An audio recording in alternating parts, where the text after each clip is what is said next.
Okay. Hello, everyone. Big Lair here from Crypto Coaching and Training and from Intuition Development.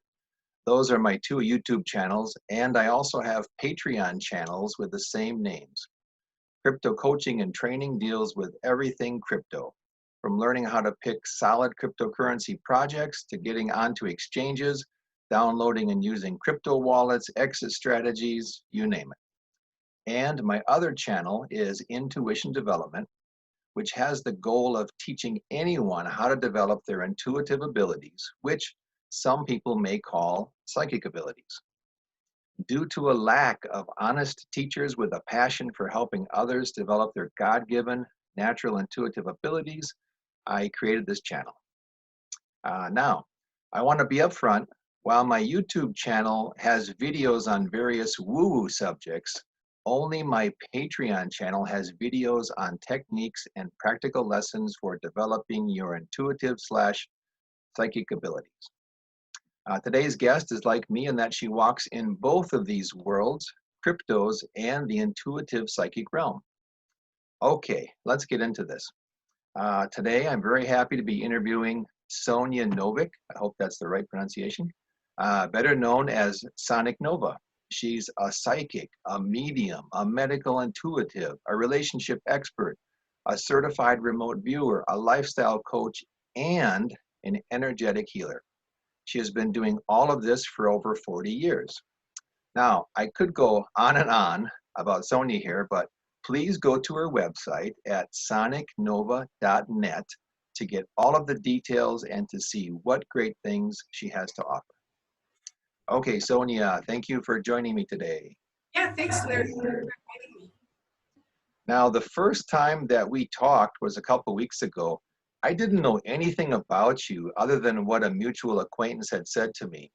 And then I did a little research and I was really surprised to see all of the things you've been doing. You are quite busy. Yeah, I've been actually, it's kind of interesting because I really stepped into this world, the psychic world, in 2007. I was kind of forced into it. I was in the venture capital and also project financing industry for about 11, 12 years when it all collapsed on me. Wow. And it was like, in 2005 is when, I actually ended up going homeless. And then 2 years later, it's when the market crashed, right? Yeah. The real estate market crashed. So I ended up like going from that. I thought, I'm going to try being an insurance agent. And it was terrible. And it was a really bad decision because that led me to being homeless, basically. I was renting from a gal that lived, I was in Tri-Cities, Washington when that happened, because I moved from Hood River, Oregon to Tri-Cities to be this insurance agent, and failed miserably at it. And from there I ended up going to what I call Spokane. Spokane, Washington is it's a hotbed for psychopaths. I'll just put it that way, seriously. Okay. And when I was there, Larry, I was so creeped out. I lived there for about a year and a half, ended up living there because of a guy that I got involved with, and I couldn't wait to get out. And in my experience is that it's very dark there. And it's interestingly enough, there's a lot of cases of MS, huge amount of cases of MS. Wow. Multiple sclerosis. So I don't know if that has something to do with the environment or what, but I couldn't wait to get the heck out of there. Didn't want to be there at all. And from there, I was coaching. I was on Real Coaching Radio as an intuitive coach, which is no longer, but we were on the internet. We were doing like what YouTube does now. And this coach that was in Salt Lake City invited me. I said, I don't have a lot of money. I barely have any money, and, I had probably like, I only had 1 month's rent, and if he would have been nice, he could have said, look, just give me 500 and I'll give you 3 months rent. But he didn't do that. So I was there for 2 months, and then a lot of crazy things happened. My ex, who was totally a psychopath, was trying to find me. And the awesome thing about Salt Lake City is the police department and the captain that I spoke to was like sent to me from heaven. Because I told him what my situation was. I did file several complaints while I was in Spokane with this person. And so there was a record of it. So he checked it out and he realized there was a record of it. And so he said, I'll do you one better, because I said, I think I need to file a restraining order. He says, well, there's no point in filing a restraining order since you're in Salt Lake, and he's all the way, and he knew that I was in Salt Lake. I don't know how the hell he knew that. And since he's in Spokane, but what I'm going to do is I'm going to send him a cease and desist order. No contact, no third-party contact. You cross state lines, you're crossing into federal territory, and we'll immediately put you in jail.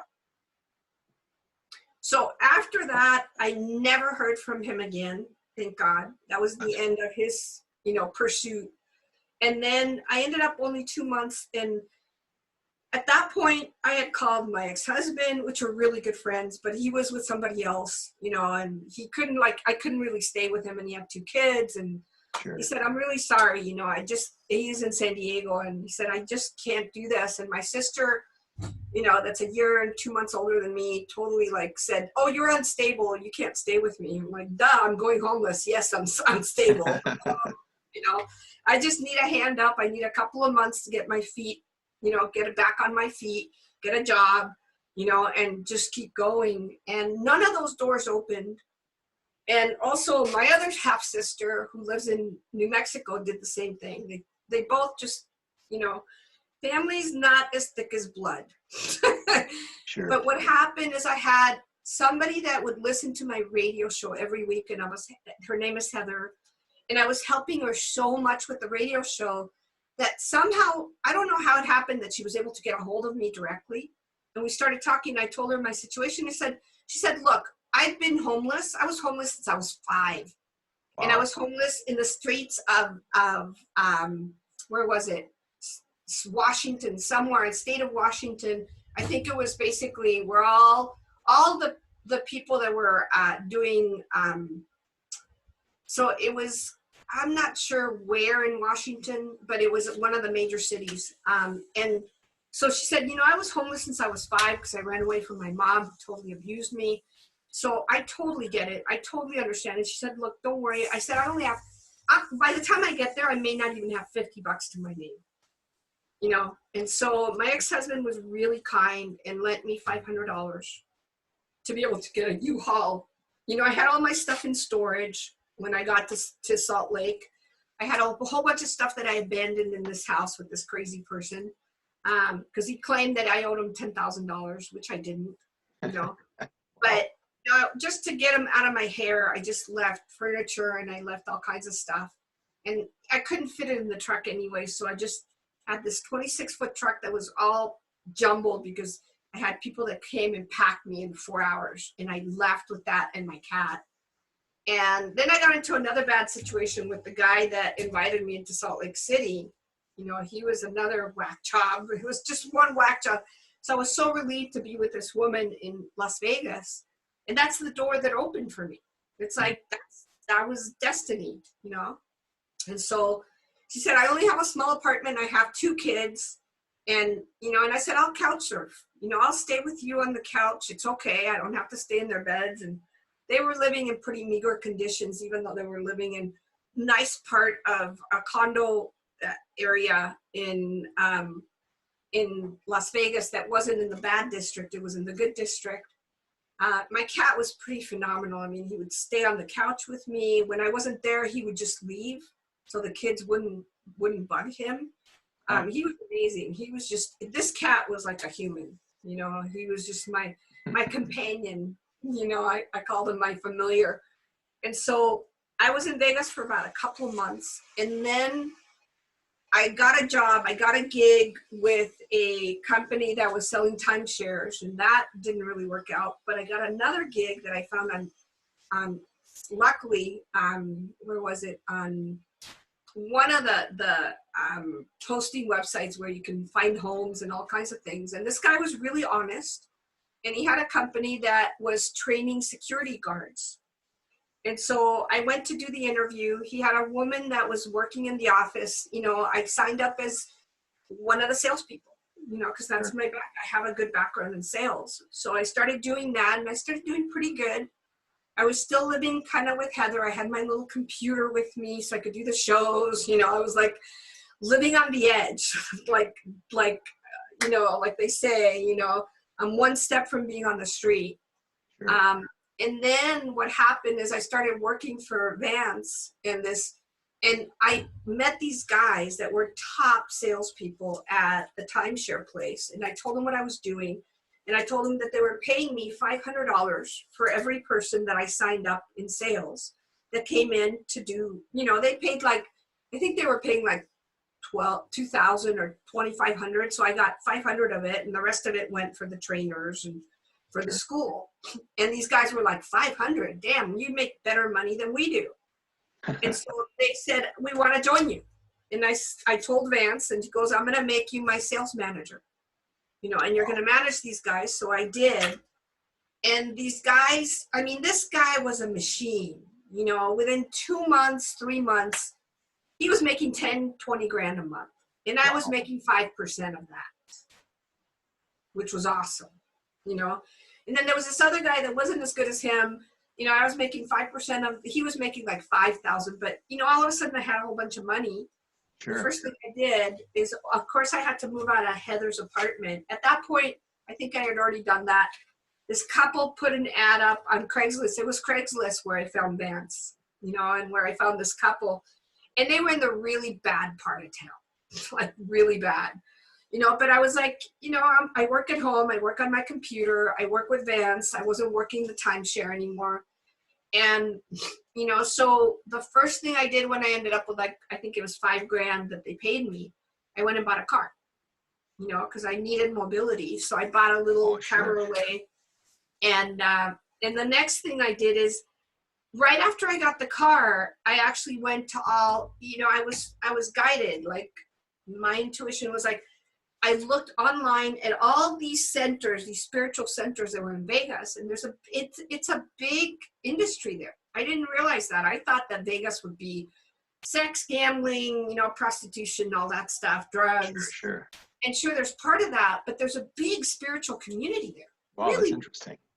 You know, and you know, following gurus to all kinds of people, and so I ended up going to Victoria's place, which was called the Las Vegas Healing Center.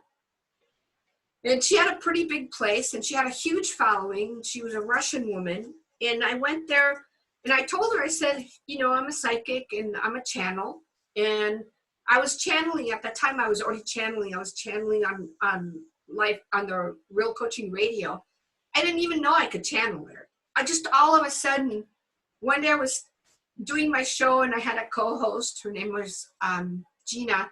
She was really cool. She helped me out of the mess that I was in. And she noticed that, and she goes, my God, Sonia, you're a channel. Do you know that? I go, what the hell's a channel? And she goes, well, you know, like Esther Hicks. And I was like, oh, got it. And she goes, the information you're bringing in is phenomenal. And she's the one that encouraged me to go out there and go start doing this publicly in these different spiritual centers. And I said, great.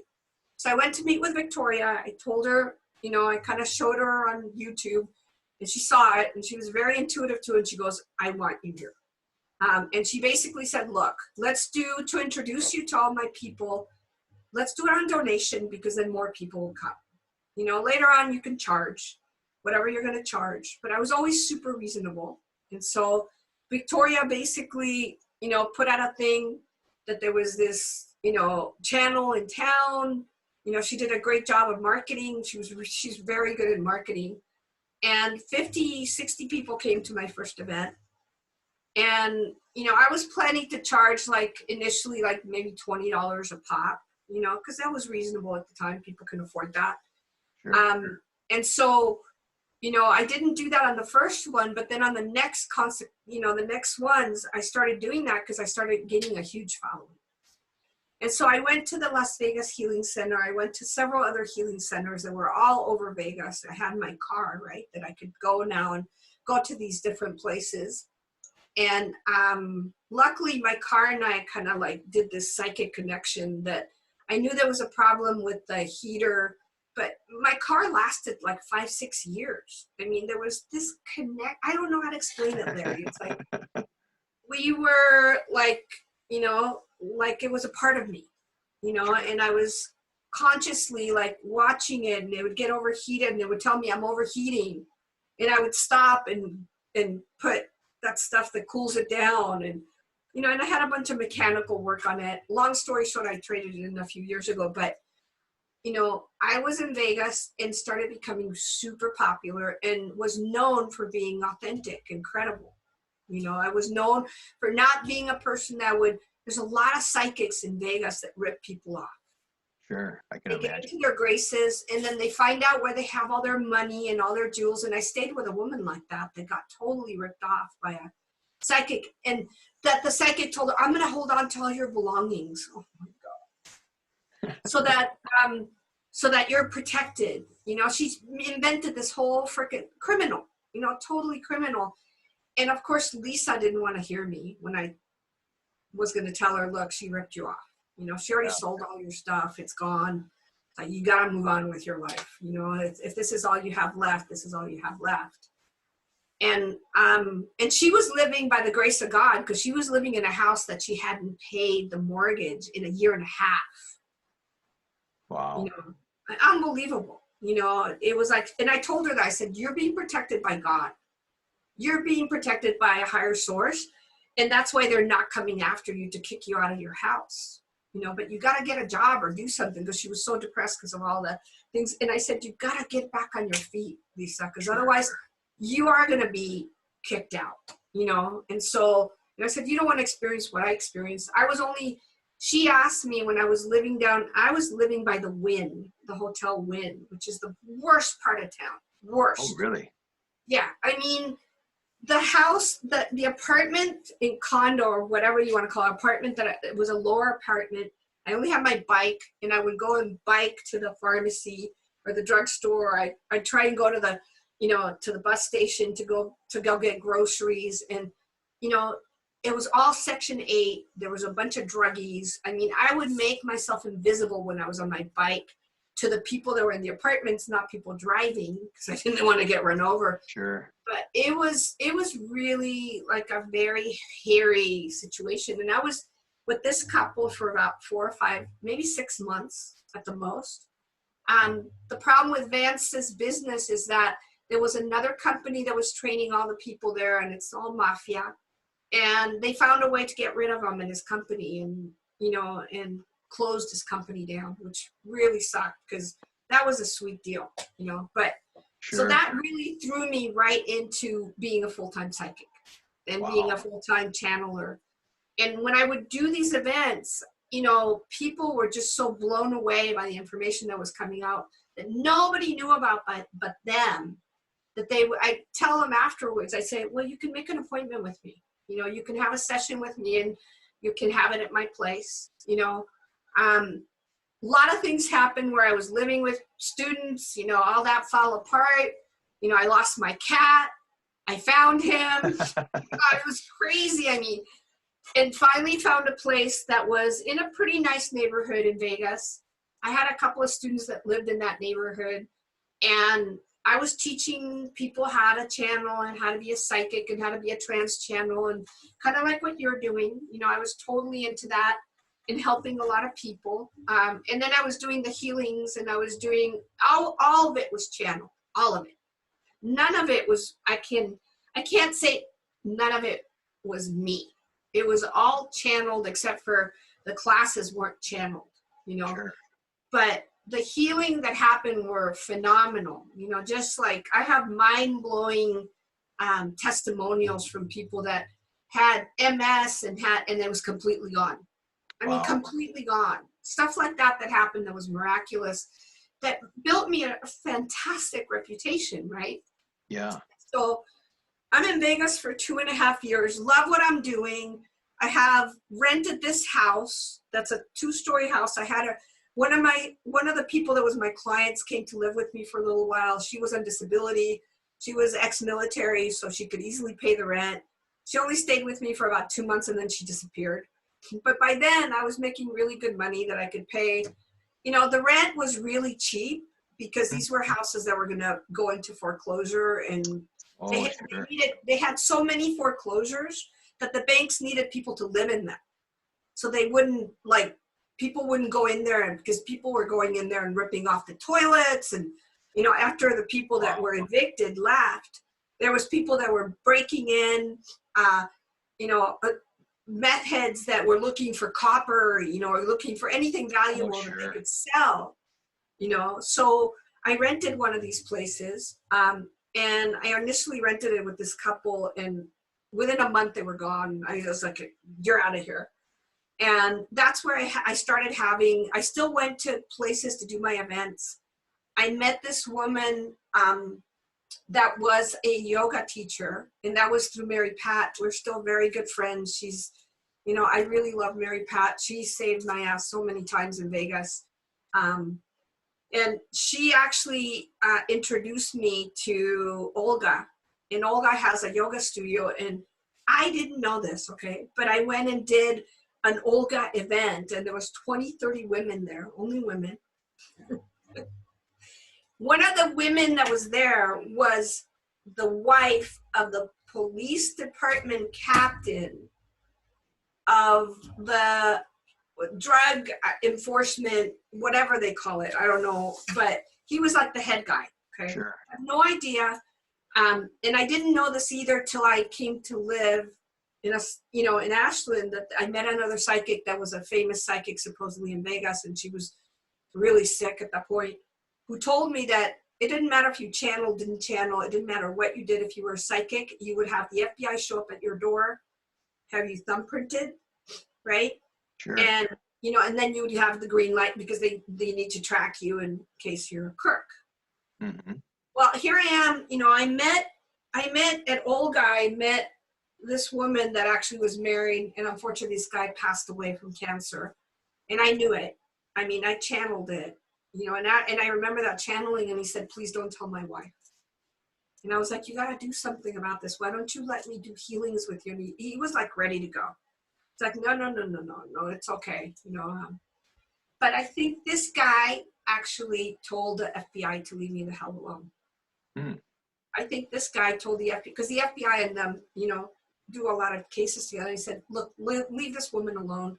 She's legit, she's the real deal, and she's never asking for more than her hourly payment, you know, what she charges by the hour, and she's very reasonable. Because at the time I was only charging $120 an hour. Super reasonable, you know. Sure. So nobody bothered me, you know, and so I met these amazing people, had these amazing experiences down there, and then I was just doing my own, and you can't do that in Vegas either. You can't have 25 people show up at your house and do a whole thing there. Usually the police or the FBI shows up, but because the police was sitting there at these events, you know, in the channelings, and they were the guy that has the really like frizzy hair from India, I forget what his name, Baba. Sai Baba. Sai Baba. They were Sai Baba devotees. So his wife came over to my house. He came over to my house. There was a whole bunch of Debbie, who was the attorney for the police department, came. We were great friends. I mean, you know, all these people that, you know, knew that I was the real, so they were my friends, and they were like telling, you know, the law enforcement, just leave her alone. Wow, that's great. You know, it was awesome. It was just like God sent. And so I was there for 2 years, and there was this guy, he still lives there, named Marty. And Marty actually, I had finally left Vegas after 2.5 years. I was guided to move to Mount Shasta. Okay. The beings basically said, you need to move to Mount Shasta. You're not going to be safe in Vegas. It's a very dangerous place, and it's going to get even more dangerous, you know, in the next few years because of all the earth changes. You know, and that's what they were channeling about. They were channeling about all these earth changes that we're experiencing now. And so they said, you need to go there early, and you need to get to know everybody, and you need to settle in and get to know all the people so that you can be part of the small community, because that's one of the communities that's really safe. You know, right now I live in Ashland. I live in Ashland, Oregon. I don't live in Shasta. But when it gets really dangerous, I am moving back to Shasta. And I do have a lot of friends and a lot of connections there, right? So I was just guided. And when I came up here, up to Shasta in 2009, 9909, I did an event for free, no charging my students or anything. There was like 10 of us. It was 9 of us, actually, including me. And we rented a van together. You know, we paid for the gas together. I said, if we cover all the bills, you know, then I don't have to pay for this and have a little bit money left over. Let's just do that. And we did it as a team. And we had this phenomenal experience up on the mountain. It is a very powerful mountain. It definitely has both polarities going. There are very, you know, some people say that it's a twin sister to Mount Fuji, you know, Mount Shasta is. So we had this incredible experience where I channeled this fairy being, and that was down in an area that's called Sand Flats. And I didn't know this at the time, right? Because I just come up here. I come up to Shasta every 10 years to visit. I always wanted to live here. Or I always wanted to live in Shasta. And all of a sudden, this fairy being, I just sat there and this fairy being came in and started channeling. And she set up this grid, and she said, this is where you guys are going to sleep. The whole idea of going up to Shasta was to see unicorns, to actually see and have an experience with unicorns. Because there's these books that I actually still have, that I will get in the future, that were about unicorns and unicorns being real. And I forget the guy's first name, but he's a very famous photographer. Varva is his last name. And he actually took pictures of unicorns, literally and had other people take pictures of unicorns, you know, entered into that dimension, I don't know, you know, and took the literal pictures of him sitting, and there's a unicorn putting his head over this guy's shoulder. I mean, now, was that in Mount Shasta? No. This was like, that one happened in Africa. Okay. They were all over the world. He found unicorns everywhere. He found them in Mexico, in the forests, in the rainforest. He found them in the Sahara Desert. He found them by the ocean, everywhere. I mean, Wow. He was a multi-dimensional photographer, is the way I'll put it. And if you know, Unicorns I Have Known is one of the titles of one of his books that you can look up. And then there's another title I forgot. I bought those 2 books because as collector's items. And so I had read all about it, and it said right there what to do if you want to encounter a unicorn, and how he had gotten this information from an older lady that was dying that passed this information on to him in Spain. And so it said not to eat meat, not to wear any shoes or anything that had leather on it, that you had to be free of meat, any kind of meat, for like 10 or 20 days, you know, so that your body wouldn't have that odor. You also wanted to fast a little bit on like fruit juices and stuff like that, and regular like veggie juices, so that you would have a nice odor that would invite them. So my whole team, we all got together, we talked about it, and they were like, let's do this, you know.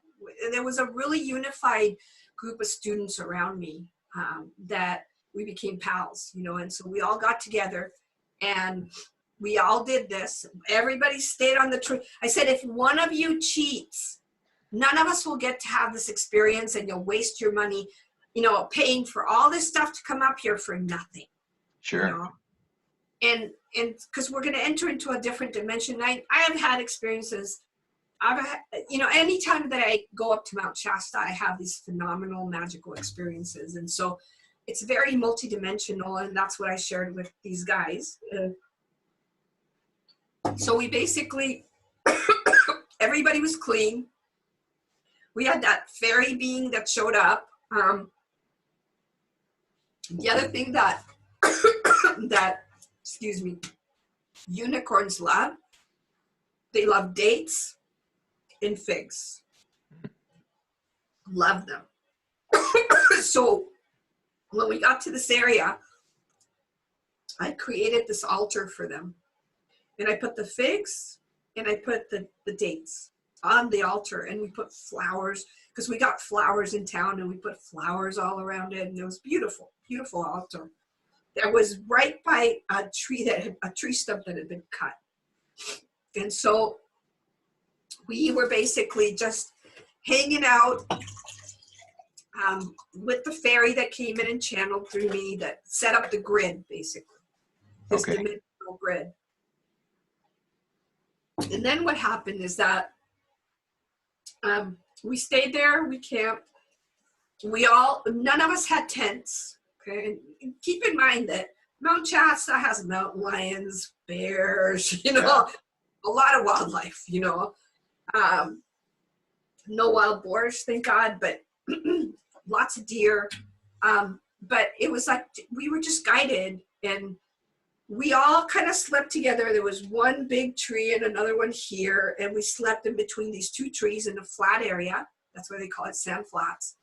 And we had these bed rolls, and we had our you know, our like camping gear, you know, the sleeping bags.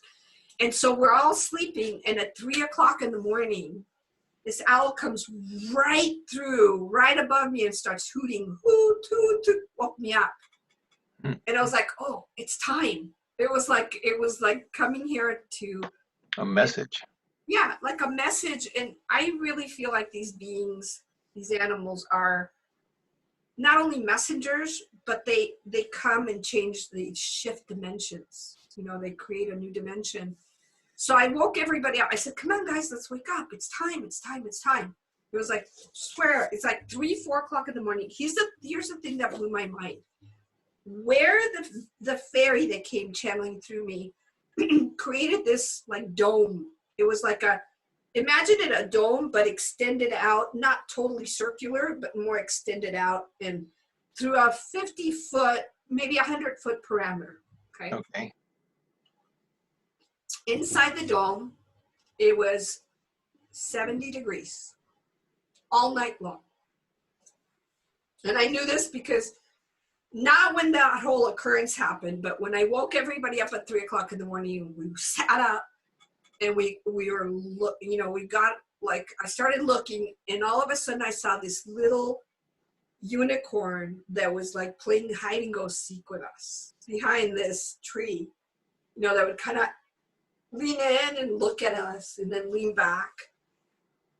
No, we didn't do hallucinogenics. There was no drugs involved. We were all sober. and we had other unicorns that showed up. We even had a centaur show up. Wow. Centaur. Right? That's a half man, half horse. Yeah. It showed up. We all saw it. We all saw the unicorns. We all saw all this happen. It was just most amazing, magical experience. And they were all kind of playful with us. They didn't let us come near them. We just sat in our sleeping bags. We didn't get up to try and go pet them. That was one of the things that the book said. Just leave them alone. If they approach you, you're fortunate. If they approach you and put their head, you know, right on your shoulder, amazing. You know, but that's what this guy, the photographer, had experienced. And he said, if you go try and chase them, they'll disappear. They'll vanish. So we all knew that, and we all sat in our, you know, and we were hoping that one of them would come up, you know, but none of them came up to us. But there was a centaur that walked around the perimeter. There was 3 or 4 or 5 unicorns, you know, some of them that were mature, some of them were babies. And then all of a sudden it just like the owl came back, hooted, and they were gone. Wow, So interesting. the owl came in, opened the portal. The owl came back, closed the portal. In the morning when we woke up, we looked at the altar, and all the figs, all of the dates were eaten, gone. It was awesome. And trust me, we didn't have any bear. Imagine this. I mean, imagine putting figs and dates out there when there's bears out there, wild bears. That's not a great idea. Not a very good idea. That's kind of like stupid on my part, you know, but nothing happened because we were in this other kingdom, in this other realm that was not in this realm, in this physical realm where the bears were or anything like that. So we all had this incredible experience. That morning we woke up and we looked around us, and in this book, it shows you what a unicorn's print looks like their footprint. compared to a horse, and it looks like a heart. Hmm. And we had heart like all over the place. There's no horses there. And we had all these imprints of the unicorns all around us. It was just like Wow. walking around that morning was just like, this really happened, because we didn't believe it. Like we woke up and we were like, were we all dreaming together the same dream? Sure. This really happened or not? And it was like, yeah, it really happened. And the prints were everywhere. The figs and dates were gone. And I got up like at 7 o'clock in the morning. It was still very cold. Now you got to think September in Mount Shasta, it starts to get pretty cold at night. I would think so. Temperature drops to about 40 degrees. Okay. Wow. Not freezing, but 40 degrees. So when I had to go relieve myself in the morning and I walked out of the perimeter, I immediately noticed that the perimeter, there was no frost on the ground. It was all nice and warm. And when I walked out of the perimeter to go to the bathroom, there was frost everywhere, freaking colder than cold. Sure. It was like, wow. And then when I came back into the perimeter, it was 70 degrees. I was like, this is freaking magical. And I have 8 other people that can verify this, that can actually verify what I'm saying to you. And after that event, the next morning, because we spent the weekend here, we went up into the mountain, into a part of the mountain that we were guided to, which was, God, a 4 or 5 hour hike. It was crazy because by the time we were done with that hike and we were ready to come home, we hadn't eaten. We were all starving. We brought water with us. I told people bring water, but everybody was exhausted. But we got up to this area where there was a lot of rocks, and we actually had another encounter with ETs. And the ETs that approached us, I was channeling them. Again, I was channeling, right? I did a lot of channeling where I left my body and they would come in and channel. And the ET that came in, his name was Anouk. He was male. They were supposed to be Anunnakis, but not the bad Anunnakis. I don't know what that means, okay? But they came and delivered this amazing message. And what I remember, which tripped me out, is that I could see the shimmer because the ship was completely veiled, but it was right there. It was literally there physically. It wasn't like they were telepathing from miles away. Sure. And especially when Anouk said, look up to your left, because we were all sitting in this area. Look over there up to your left, and what do you see? And people started looking, they were like, there's like a shimmer. It almost looks like there's a cloak on a ship. And he goes, yeah, that's right. That's our ship.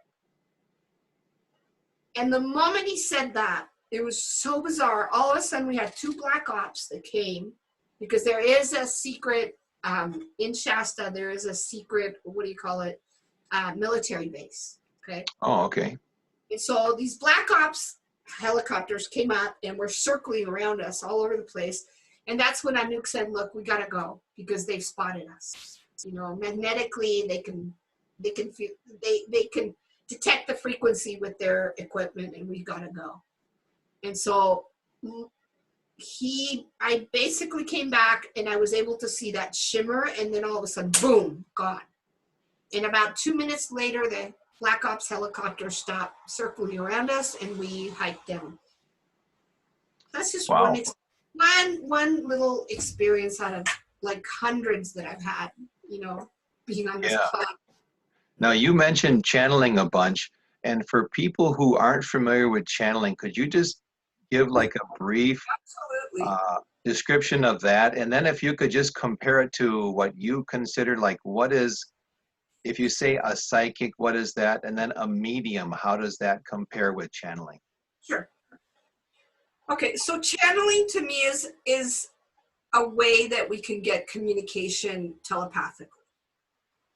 But when you're doing trance channeling, which I was doing and I don't do anymore, by the way, because I did get overtaken. Oh, okay.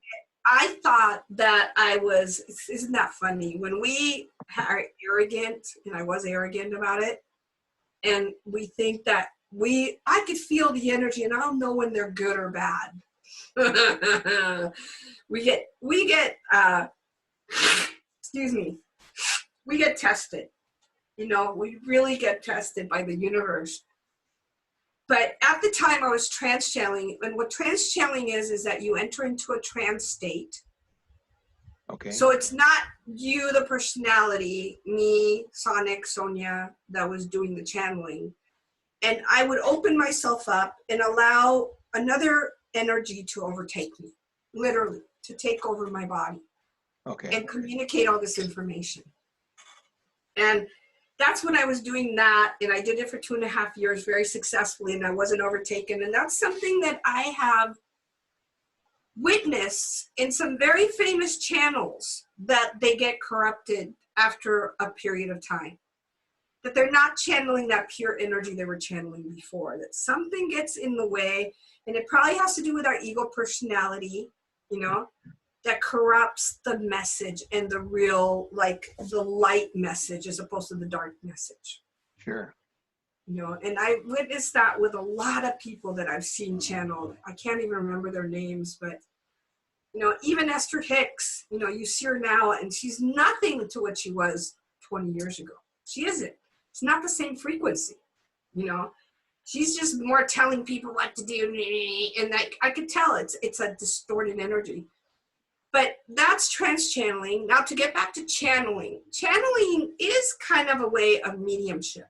It's all telepathic communication. Let's just be really straight about this, okay? Okay. It's telepathic communication that you're getting from an outside source, whether it's an extraterrestrial source, you know, where it's, you know, men from Mars, if you want to call them that, for you people that are like, or, you know, reptilians, or, you know, Arcturians, or, because there's benevolent ETs out there, and there's humanoid ETs like us that are very advanced and very benevolent, and they care nothing to do with us, to be honest with you. You know, it's, you know, you guys are going to have your own evolution, and, you know, we're already evolved and we're already over here, you know. And so to me, if you're a medium, what that word really means is that you're in the in-between place between the dead and the living. You're the communication device between the dead and the living. That's what a medium is. And it's nothing more than telepathy. It's nothing more than having your inner senses open so the information can either come auditorily, visually, internally, okay? Or it can even come as a smell, you know, or it comes as a feeling. So all those senses that we have on the outside, we have on the inside, and we just pick them up on the inside. Okay. And so when I do mediumship sessions is when people want me to contact their loved ones and communicate with them, you know, and let you know what your loved one is, where they're at, what they're thinking, et cetera, et cetera. That to me is mediumship. That's a really good thing to do, to have closure with people that have died that you didn't get closure with. That's a really good tool, you know. Yeah. If you miss them, et cetera. A lot of psychics take advantage of that. A lot of psychics do, you know, because then they know that if they, you know, keep pulling out that string and leaving you hanging, you know, you're going to come back for more information. I don't do that. You know, I am a being that gets cared for by the divine. I don't need to play those games, you know. So sure. But that's mediumship. Channeling, when you're channeling and the information is coming in, it is a form of telepathy. And channeling when you're a conscious channel, which means that you're here, your personality's here, and you're not taking off. You're not trance channeling and leaving this realm, you know, with your, if you like, with your personality. That's another form to me of telepathy. But channeling is more like bringing you messages from your higher self, from guides, if you like, etc. I don't, you know, because of my experience that I had of being a trance channel and being overtaken, I don't really like to teach trance channeling anymore, because you never know what's going to happen. Sure. Yeah, I could see that. You know, none of us have the ability. I don't care who you are, because there's Barbara Marciniak. She's another channel that's totally corrupted now, completely. I watch her and I go, oh my God, she's overtaken by the reptilians, you know, and she doesn't even know it. But there's people like that you know, they didn't quit when they were told to quit. It's like I was told to quit. When this whole incident happened, that was the message from the divine going, it's time for you to quit this, okay? Don't continue playing this game because you're going to hurt a lot of people. And I just quit. I was like, when that whole thing happened, I was like, I'm done. What I came to realize is that the infinite presence that I am, my soul will never mislead me. It will never like take me to a wrong place or give wrong information. But guides are just the same as trans channeling. Because weren't these beings the guides that came in and guided all these people that weren't me? Right? So that's the way I looked at it and went, I'm not doing this anymore. I had to change my whole paradigm, and I had to change my whole way of doing this, you know, just so that I would feel at peace in my heart that I didn't hurt anybody. And, you know, and I could stay being authentic, because that's my primary thing. And I've always been that way. I've always been like, I mean, look, you know, I had a water filtration manufacturing company. You know, I've done all these other things, and I just have moved to career. When it's time to move and it's time to shift what you do, you just shift, you know. And I've been like that with my intuitive stuff. I've been like, okay, is this like adventure done and I'm going to start a new one doing something else, you know? That's kind of where I come from. I don't come from a place of holding on to it and making it like, this is not my supply. My gift is not my supply, financially speaking. It's just my gift, you know, that I came here to share with everybody. So channeling to me, and I've seen a lot of people, and that's why, you know, some of the people in our group were going to people that were channeling and supposedly channeling Archangel Michael. And I said, how are you sure that it's Archangel Michael? How is that channel absolutely sure that that's Archangel Michael and that that's not some kind of dark force that's taken over and said, oh, I'm Archangel Michael? And that the false light can really show themselves as they look, you know, if you've been channeling beings, benevolent beings for a while, all of a sudden they'll slip in. Sure, and they'll feel and look like it's the same thing, but they're not. Yeah, I've noticed that with a couple of people that I've come in contact with over the last few years, and it was almost like you know, you see them one day and they're who they should be, and the next day it's a different person. And I told a few people like, hey, this person isn't the same person anymore. Well, I should say they're not getting their information maybe from the same place that they were. Right. And people would say, oh no, you know, you're wrong or this or that. But for me, it's just plain as day, you know, like right. It would be like if one day you woke up and your skin was blue and I'd say, hey, you have blue skin, you know, it's that clear to me. So it's a little frustrating when so many people don't get it, but they keep hanging on because, you know, opium or whatever. Well, yeah, you know, and because they've gotten such a good message from this person, right? And they've been so well guided, you know, and then all of a sudden they'll end up being misguided, and then the person's not so great. You know, that's when they'll hit that wall, you know. And there are people like me that ended up start channeling, and they're a pure channel. But it's only for a certain period of time. This is not something you'll be able to do your entire lifetime, that you can make a career out of, like, you know, these people that I mentioned. You can't. Yeah. You cannot make a career out of this. This is fleeting. It's air. It's like, it's interesting. It's almost like being a professional athlete. You have this window where you're really sharp and you're on and you're the top, and then it's like you gotta, you know, before that last heavyweight fight, you just have to say, nope, I'm going to retire as the champion. Exactly. And that's exactly what I did. You know, I retired as the champion. When I moved up to Mount Shasta, I basically had some of my students that one of my students, actually, I mentioned them, and his son-in-law works in the entertainment industry and does Pepsi-Cola, Coca-Cola ads. That's Marty, you know, and Mark and Melissa. And you know, Marty, I was living in Shasta at the time, not here in Ashland now, but in Shasta. And Marty actually came up to visit me a couple of times, you know, to do some improvement of his inner senses and stuff. And then, you know, and in one of those visits, he said, Sonia, I want to be your manager. You're like, you know, like a celebrity manager. I'm like, what do you mean? I'm not even in Vegas anymore. Listen, I don't care. You know, Mark has agreed that we're going to do a 2-hour taping at his house. I'm going to invite a bunch of people you've never met, that you've never channeled for, you know, and, you know, I want to present you to the entertainment industry, to, you know, all these agencies that Mark is connected to. We're going to send them out like 1-2 minute video of you. You know, by doing this 2-hour thing, we're going to pick the best of the 2 hours and send it to them. And I want to be your like road manager and get you gigs, and, you know, and get, because you need to be famous like these other famous psychics, you know, like you're the real deal. And at the time, you know, I was struggling, to be honest with you, when I was living in Shasta financially. And I was like, okay, maybe this is a door that I'm supposed to go through and open. And so Marty paid for my trip to go to Vegas. I stayed at Mark and Melissa's house.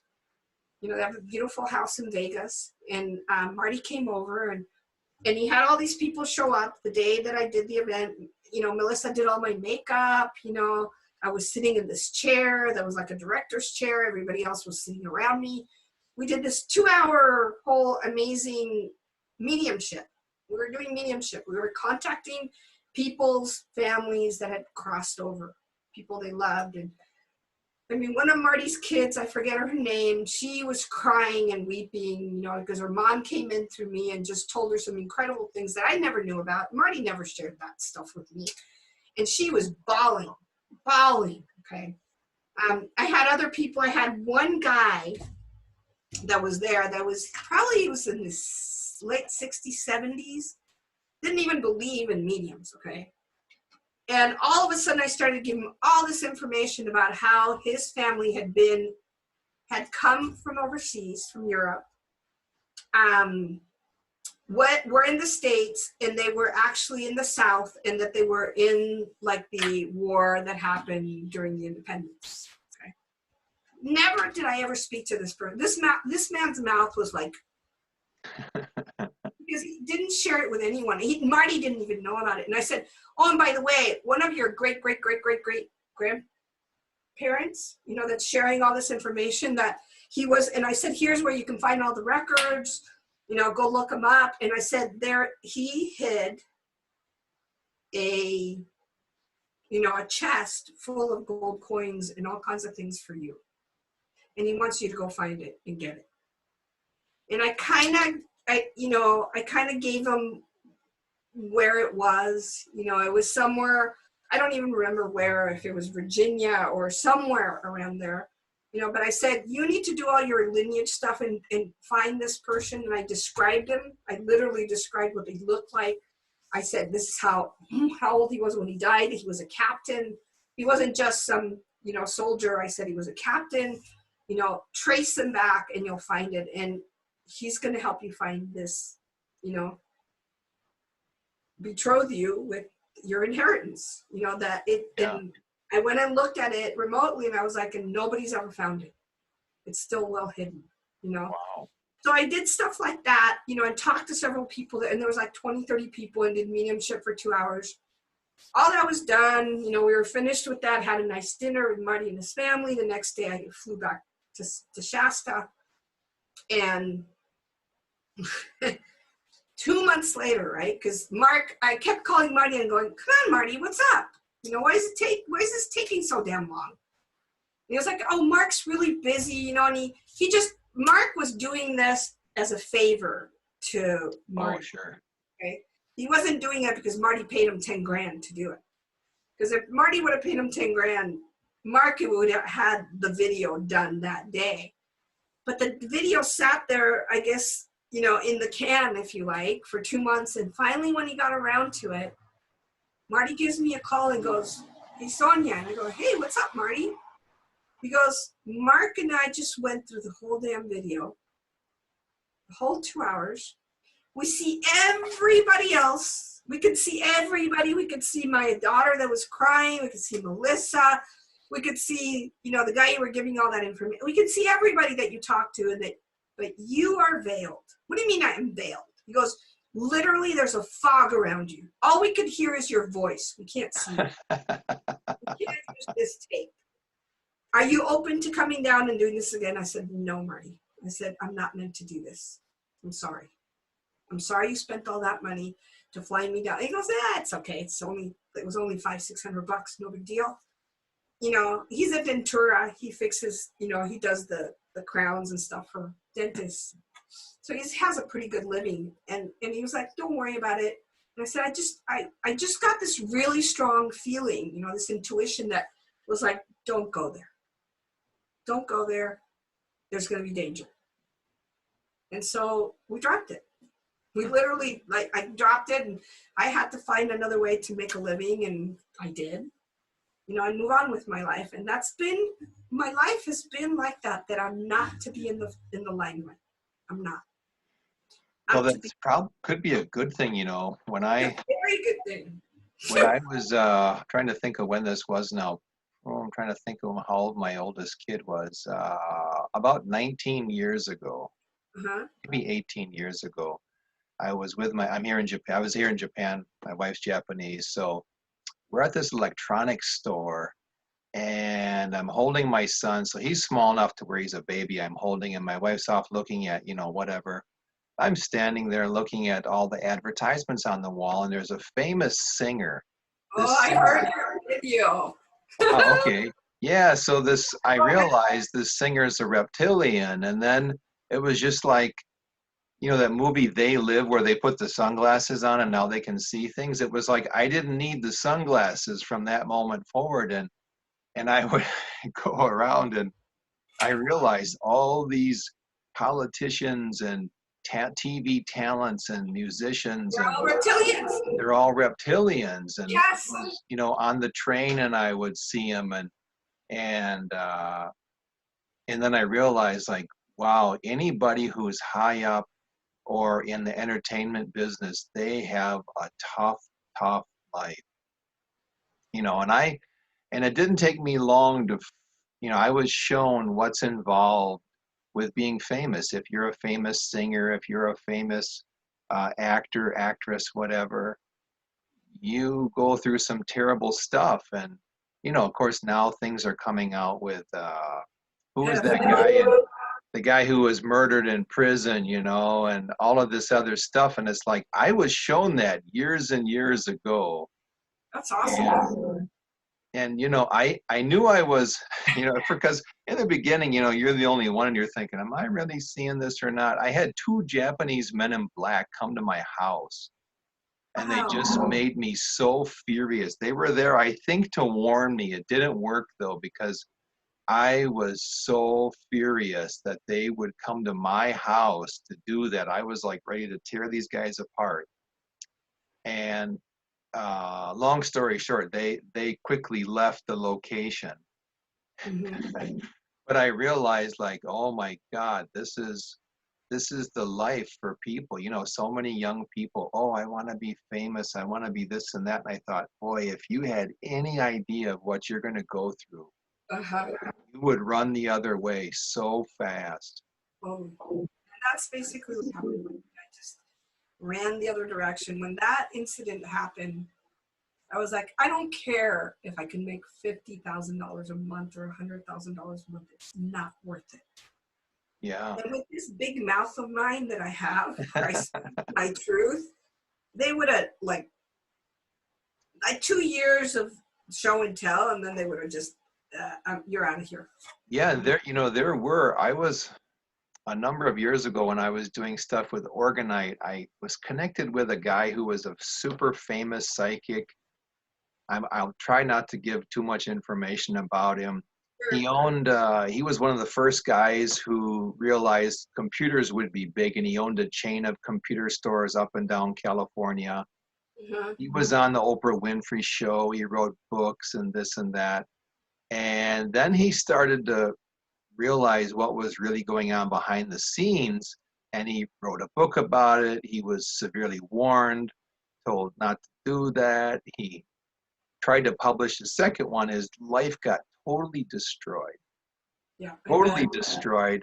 And it turns so you know, universe made it so that he and I met up online.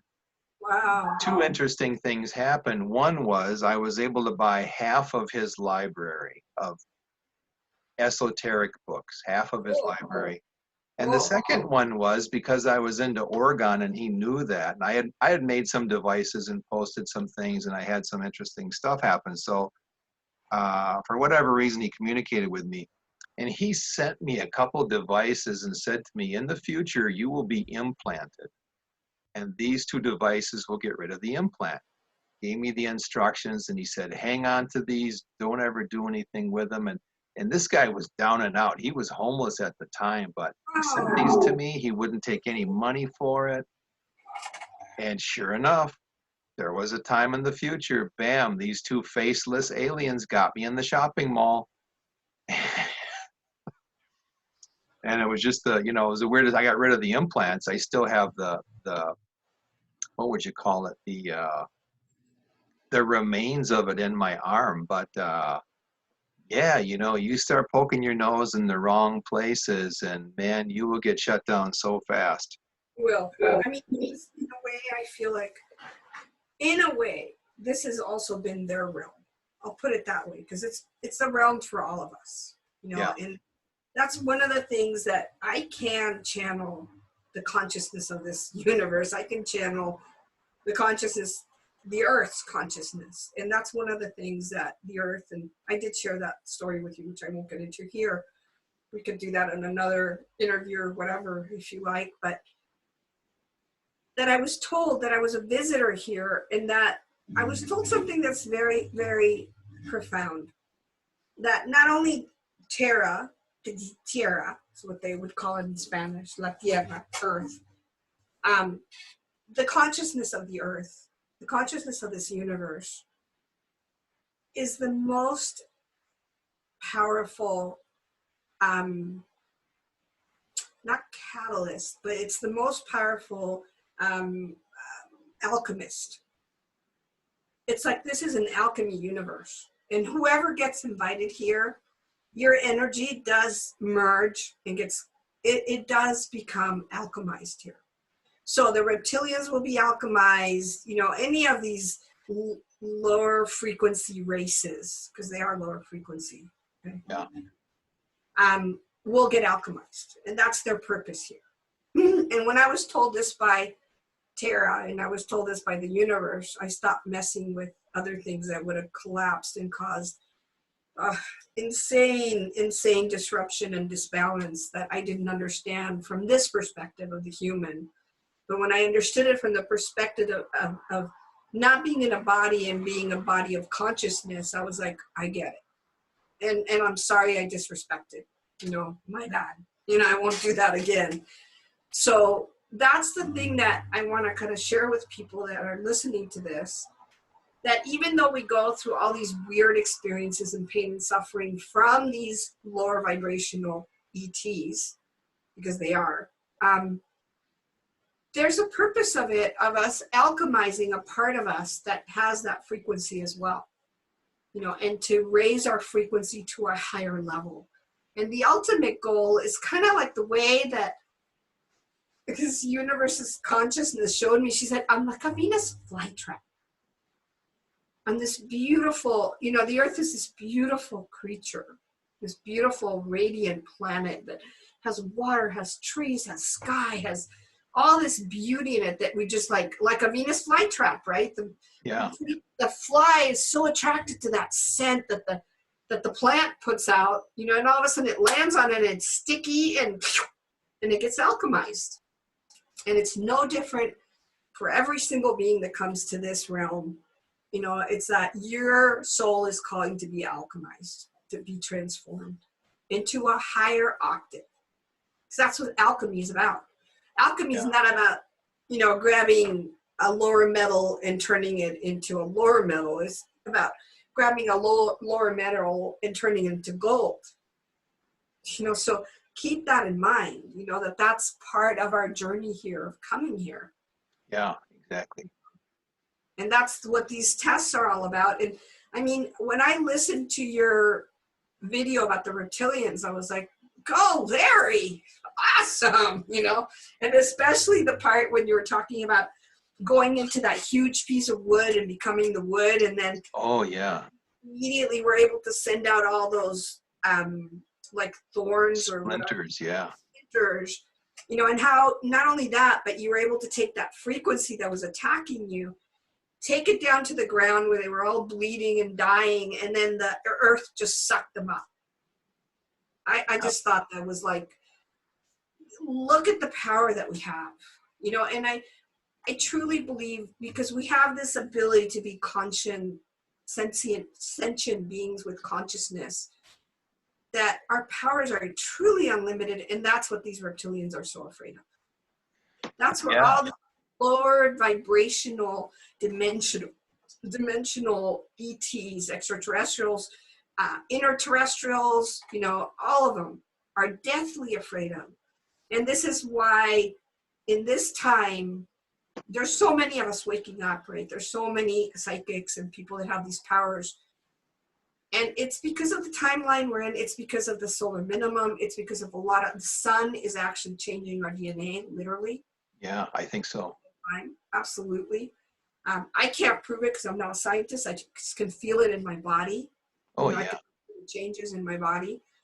You know, and we are being, so the way I can give you an analogy, we are like a human, GMO human that got GMO'd by the reptilians and the Anunnakis and whoever else tinkered with our DNA, because they were so afraid of us, and they're supposed to be the slave race, right? The slave race that they use to mine their gold, to like now they mine our energy. It's not about gold anymore, it's about our energy. You know, all the way through to eating us, a source of food for them, okay? So we have these incredible powers. Superman is the real deal. That's who we are. In essence, that's who we have the ability to be. Yeah. To have lasers coming out of our eyes, to be able to fly in the sky, you know, to be able to stop a train that's going 1,000 miles an hour, all that, we have those abilities that are dormant in us. And this junk DNA bullshit that, well, you know, you just have 2 strands and the rest of it is junk DNA. Scientists that don't understand this, that's what they say. Yeah. But you know, I do love what Joe Dispenza said about this. And he said, you have an equal amount of protein to an equal amount of DNA, and it's thousands of strands of DNA. And they're all interconnected. And I agree with him. And I feel like what the sun is doing is waking up that DNA and sliming off their GMO stuff that they did to us, so that we can become those very powerful, infinite beings, you know, and have telekinesis to the 9s, teletransportation without, I mean, there's ETs that are very advanced, that are very benevolent. I've been on their ship, you know, that create out of their consciousness, they create a ship and they can navigate to other star systems with their body. And it's not a technology that they built like we do. It's like they're using their inner technology. And like I said, these are high level advanced civilizations and beings that are very advanced, you know, and that are, you know, they have become unhinged from that GMO crap that was done to us, that now is sliming off of us, you know, and that's, I really feel like that's why there's this incredible need to control us the way they're controlling us with the masks and the COVID, you know, and now they're going to throw, you know, in 6 feet apart, and we're going to take a picture of everybody because, you know, if you turn into Superman, we want to make sure to get rid of you kind of thing. It's like, you know, I kind of get a sense that like underlying thing is like, we got to watch everybody, because once they start sprouting and they become that, we're toast. Yeah, you know, and I wonder how many people have achieved that already. You know, the other day, my son and I went for a walk. We came back, it was noon. I said, I'm going to make XYZ for lunch for us. He said, okay, great, Dad. And I reached in this China hutch to grab a plate because I said, oh, you don't have a plate. And at that same moment, I was thinking in my mind about trying to put it into words here. I was focusing all of my energy, and I was going to spin around and do some goofy thing like I sometimes do. But I could feel I was harnessing this energy, and it was getting focused down into this tiny, tiny point. I was going to spin around and go, whoa, you know, whatever. And as I turned around, my wrist here, my wrist bone, hit the edge of the glass on the china hutch. And this is like 5 millimeter, what do they call it? Safety glass. You know, this stuff does not break. And it won't, you know, if you did break it with a hammer, it would just splinter, you know, just turn into these tiny little pieces that look like kernels of corn, and it would stay in one. I spun around, my wrist hit that.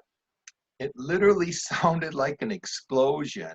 This glass flew all into half of it exploded into the room, on the dining table, on the floor, and the rest of it exploded into the china hutch. Every shelf was covered with this glass.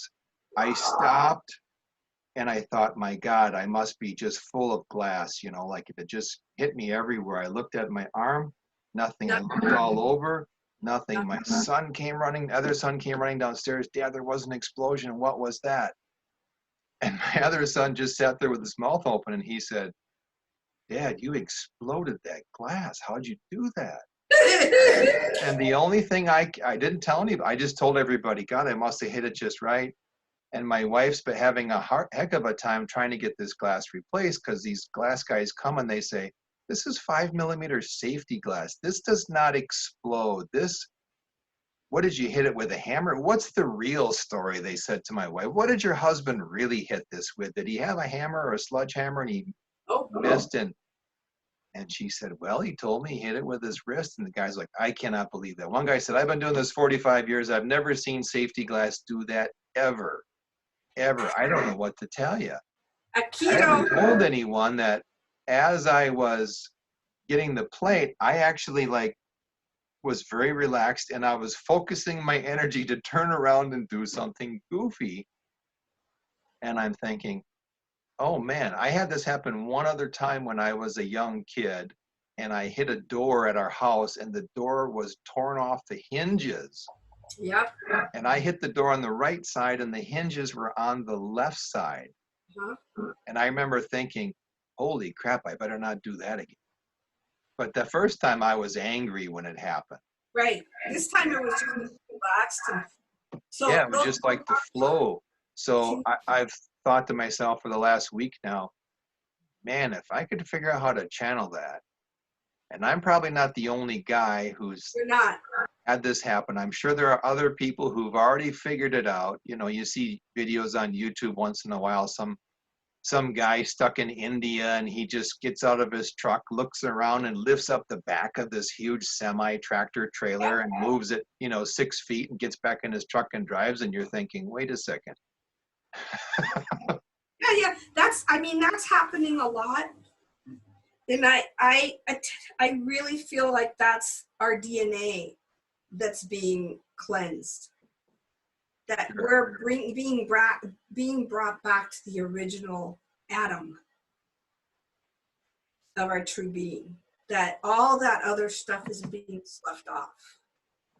Which if I was the reptilians and I was the the conquerors of this planet that had taken over for so long, and there's nothing, and that's why I really truly believe they were trying to build 5G, is to create that grid so that none of this would happen to us. And thank God that the earth didn't want it, the ETs don't want it, certain advanced ETs that have family here, inner family living in inner earth don't want it.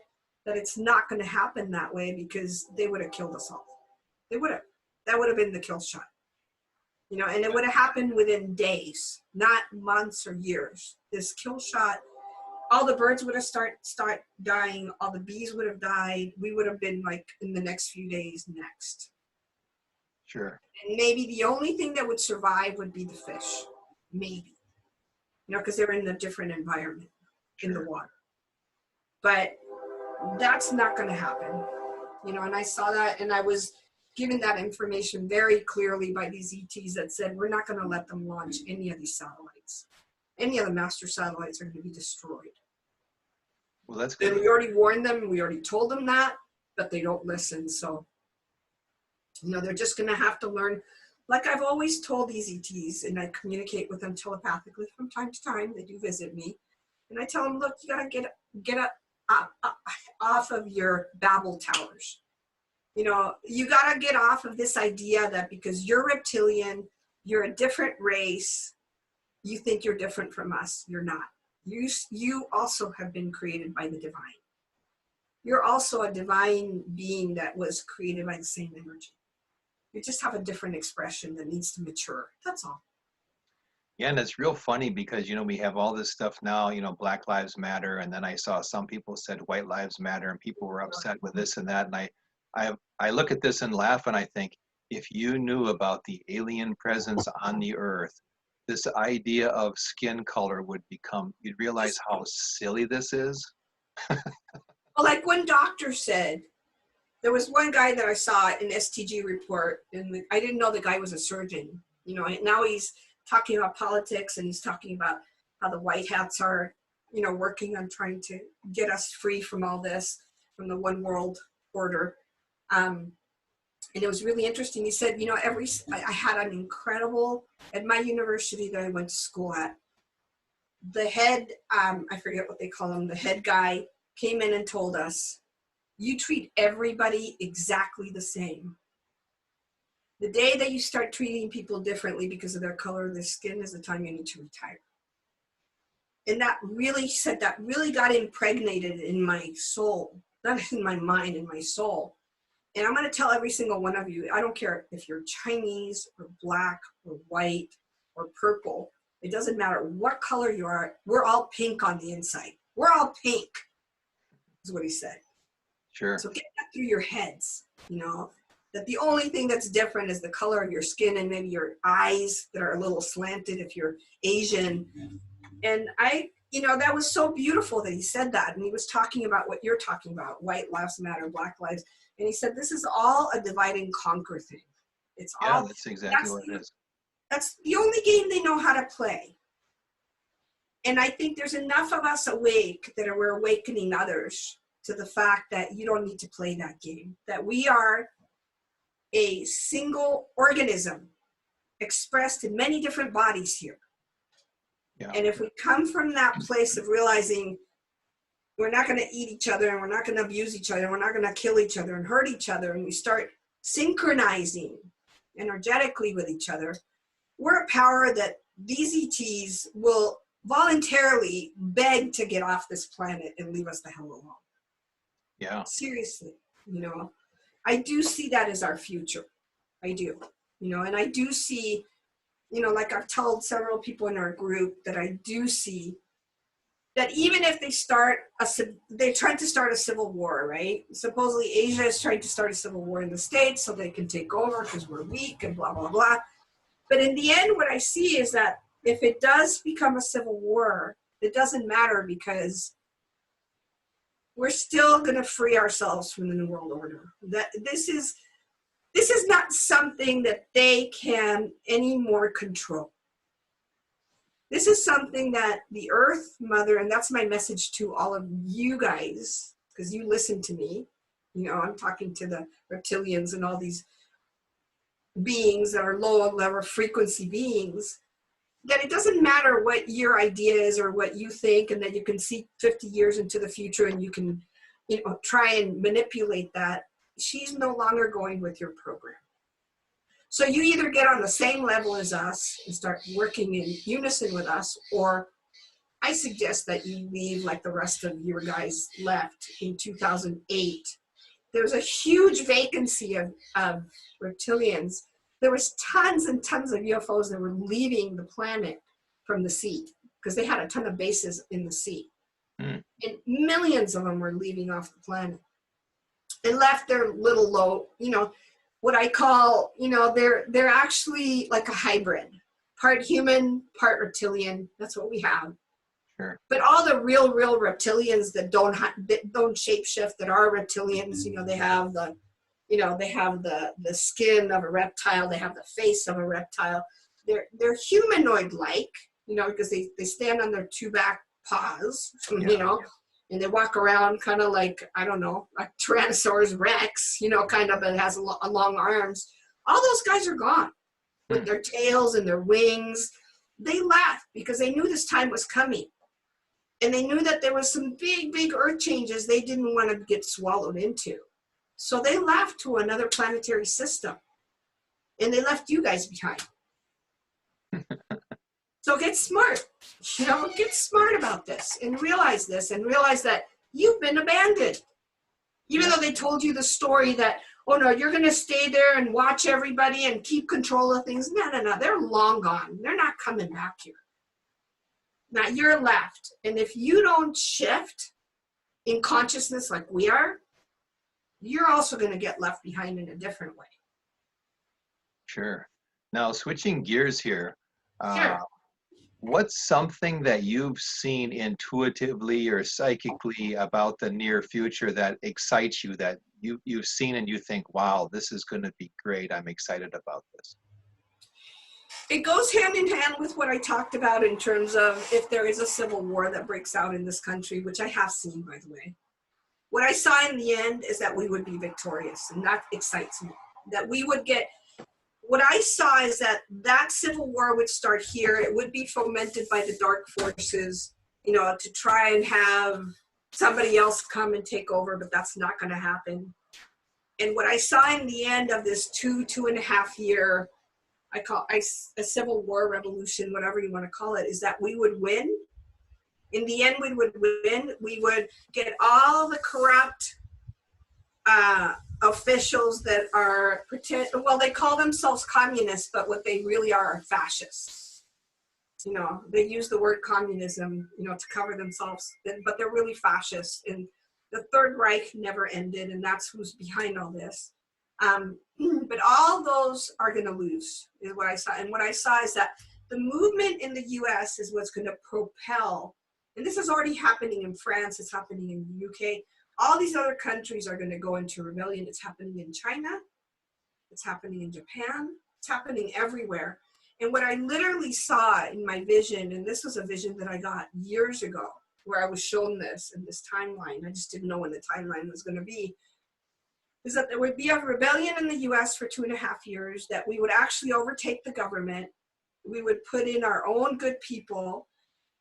We put all kinds of restrictions. It was going to be very restrictive at first, because they took away all the rules and regulations that prevented this commingling, and people that work for the that are coming into DC and putting in all these laws, that are actually in bed with the people at Wall Street and can make money off of that. And there's all this collusion going on everywhere, and what I saw is that all that was going to be removed, and we had to go into a very stringent governmental state where none of that is allowed.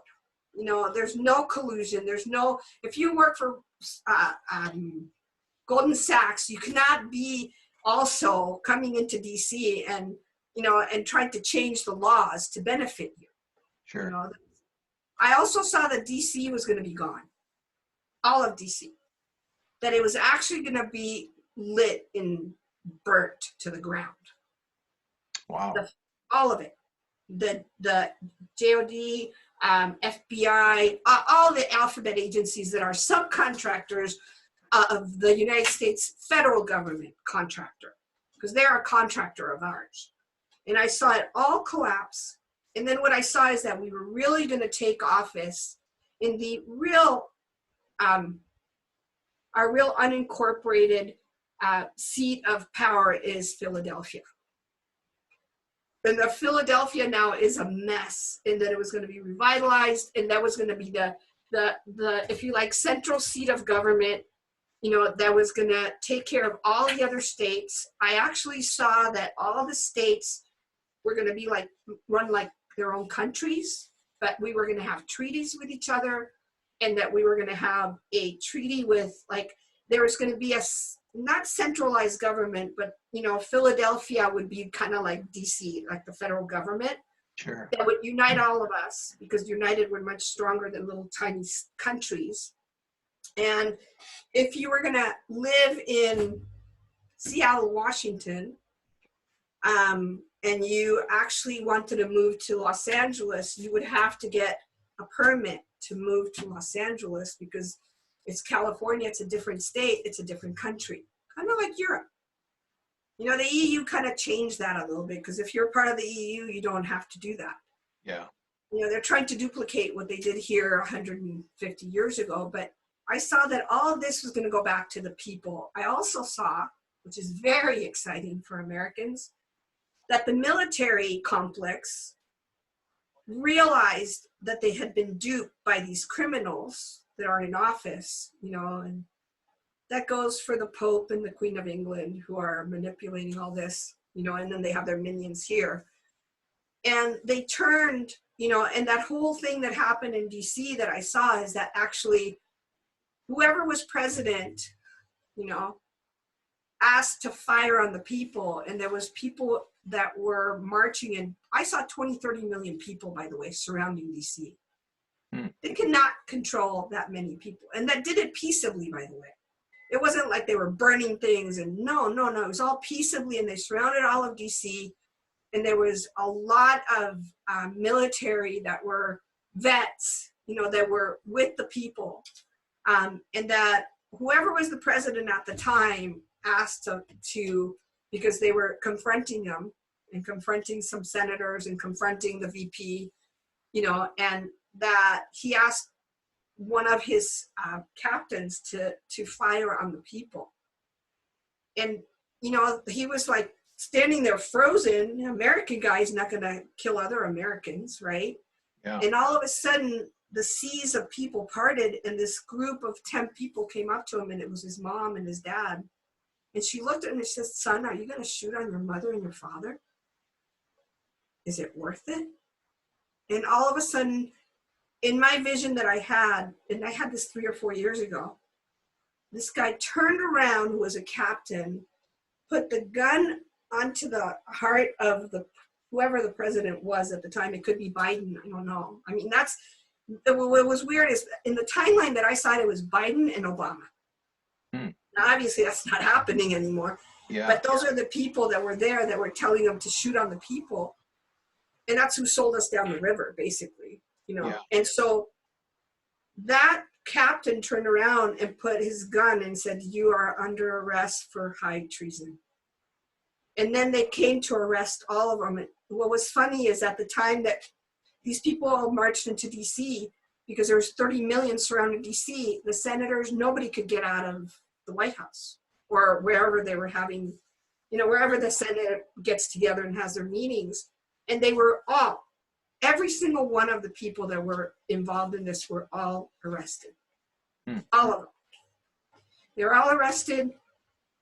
And the state assemblies, which are really the government of their country, decided to have trials for these people, fast trials, you know, and to make it public. And so that, to me, is something that's been hidden. We have a lot of hearsay of who died, you know, that they were murdered or this, and we have no idea. It could all be bullshit. Yeah. It could all be a lie, that they're just, you know, they don't do what they used to do. Like, I remember when I was a kid, when somebody, whether it was a senator or a president, or they showed the coffin and they showed the person that was in the coffin dead. That's right, yeah. They don't do that anymore. They just tell you, "Oh yeah, this person died." "Oh, I was supposed to take your word for it?" I don't think so. I don't buy it. You know, it's like when they said, "Oh, Hillary's dead," and, you know, and Bill Clinton. I was like, no, they're not. And Obama's certainly not dead, and Michael's not dead, his boyfriend, you know. Yeah. It's like, no, you know, and that's what they've done, you know, and it's like they've done this whole Wizard of Oz thing. So I think that's going to be great, that we, the people, are going to come back and rule ourselves and be self-ruling after these 2.5 years of tumultuous change that's going to happen. And I think and that the New World Order will not win. And what I saw from there is that because of what happened in the US, because that's a key point, and that's why they're attacking the US last. And they've been trying to get guns off of us. But Yeah. I just talked to a friend of mine and he said, you know what, Sonia? You can't find any guns in the gun stores. People are buying them like crazy. So much for your, your false flag shit that you do to try and get guns and ammo away from people. Now people are really armed and dangerous, and so Right. I just see that because of that, we will be the liberation for the planet. It's because we have a militia, an organized militia that's abiding by the Constitution. That's key, because there's militias that don't abide by the constitutions that are being funded by George Soros. Okay. Yeah. And other bad entities, lower reptilians, because he is a reptilian. You can totally see it. I see him shape-shifting it all the time. George Soros, his son, all of them are reptilians. I totally see them shape-shifting. If people realize that the people in the Senate and the people in government, and I will exclude Trump, okay, from that, are all reptilians, and maybe that's why he said, I'm going to clean the swamp, is because he's referring to these reptilians that are hybrid. They're part human, part reptilian, like you saw, like I've seen my whole life. Yeah. So you're not alone in that at all, because, I knew about it in 90, was it 90? No, I wasn't even, it was 86, 87. Oh Wow. God. I found out about it because of David Icke, actually. A friend of mine gifted me these books and I was like, oh, I can't deal with this. I can't, it's too much. It was too overwhelming because I had an experience when I was 11 years old. And the movie The Exorcist came out, and I remoted myself to the Vatican, underneath the Vatican. And there was this huge freaking reptilian underneath the Vatican that had wings, that they represent themselves as a devil. The representation of a devil, Yeah. except for the claws of they changed that, the hooves of a goat, okay, and kind of half body of a goat. That's bullshit. They're full-on reptilians. They have wings. They have a big tail. They're huge, 30, 40, 50, 60, 70 feet. They're kind of like a dinosaur. Yeah. They are, the real reptilians. And that was so frightful to me. And I remember standing there totally paralyzed, and that the divine came in and said, just shine your light, Sonia, just open your arms. And that would be the opposite of what you would do, right? In that case, you'd want to run. But it was like, okay, and let your light out. And I opened my arms like that and let my light out. It was so intense that it just brought me back into this dimension. And that all disappeared. So when I read it in David Icke's books, I was like, I saw this. I can't fucking believe this is true. Because I encountered a reptilian when I was 11 years old. Yeah. And it was damn scary. Okay. And I was like, I don't want to read this shit. I don't want to know that this is really true because I've already experienced it. It's like, Yeah. oh, God. So, it's a whole evolutionary process, I guess. So that's the thing that I'm most excited about, is that we are going to have our freedom, that because we create our freedom here, it's just going to spread like a virus, like the coronavirus, worse for them all over the world. And it's going to give the guts for people to free themselves from the New World Order. Yeah, and it's going to make people realize that we are, and we're getting these superpowers like you're getting, Larry, like I'm getting, back, that we won't need weapons. All you have to do is think about, I'm going to put you up on the ceiling. And if you pull a gun out, you're going to point it at yourself. Yeah. And if you shoot that gun, you just committed suicide. That's the kind of powers that are going to come back to all of us that I see so powerfully. And it's very exciting to be in that experience, in that realm, and I think that we're going to get to see some major changes in the next 2 years, 2.5 years. And there's going to be some big surprises for the reptilians and the New World Order that think they can dominate all of us, because what I keep asking about this, and I'm not asking from a place of ego, or self, like what I want to have happen. Sure. I'm asking more from that neutral state. And they keep showing me, and they've showed me that. They said, how would you like to be trampled over by 8 billion people? Because they're only like a million and a half, maybe at the most. How would you like to get trampled by 8 billion people? I was like, I wouldn't like that. And they're like, no, you would suffocate. So I do see that as a reality, that will manifest itself. That's brewing already in the quantum and the invisible world. Sure.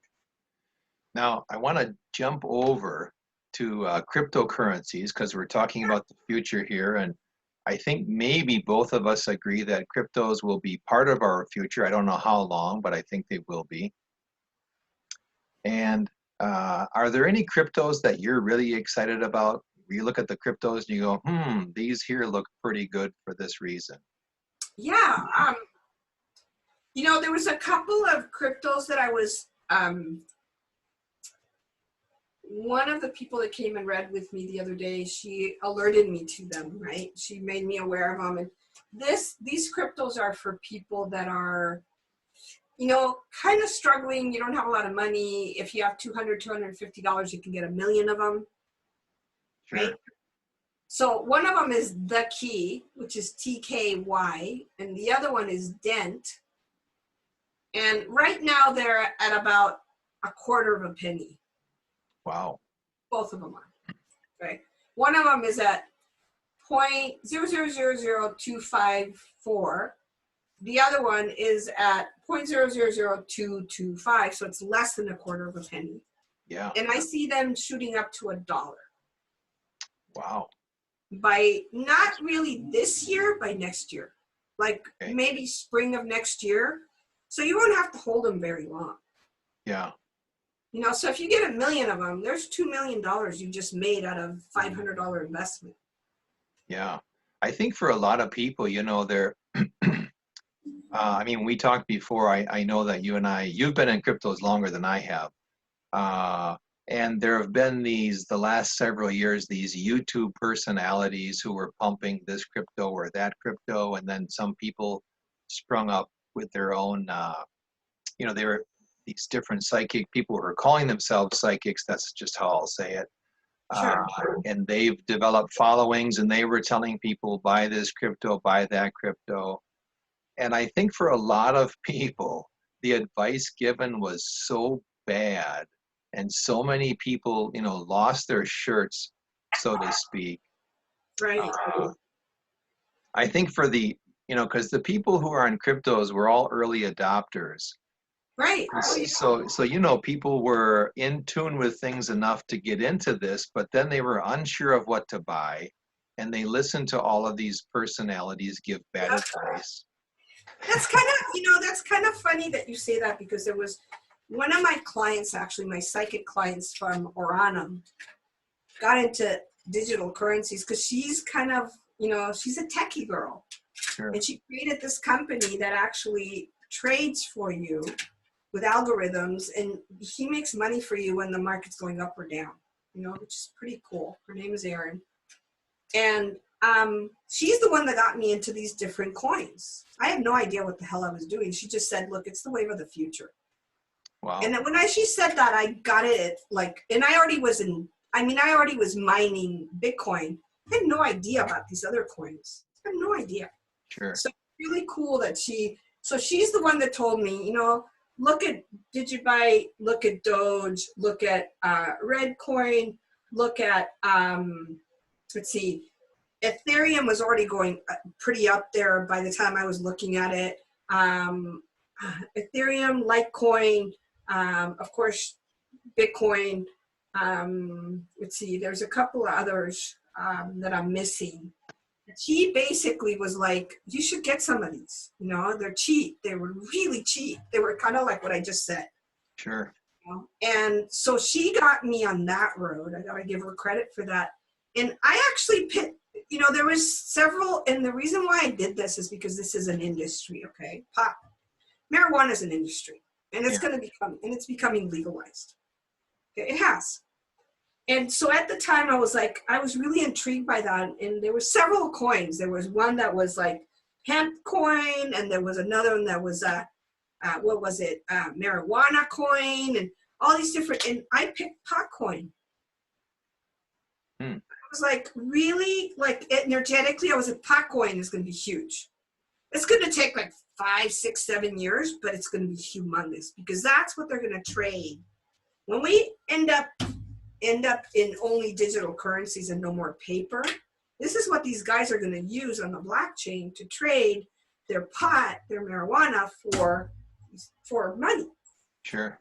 Well, I got 1.4 million of them, you know, for 1/10 of a penny. You know, and I actually traded part of my Bitcoin for that. There was a bunch of coins that I actually traded for a Bitcoin. You know, not a full Bitcoin, but a part of a Bitcoin. Sure.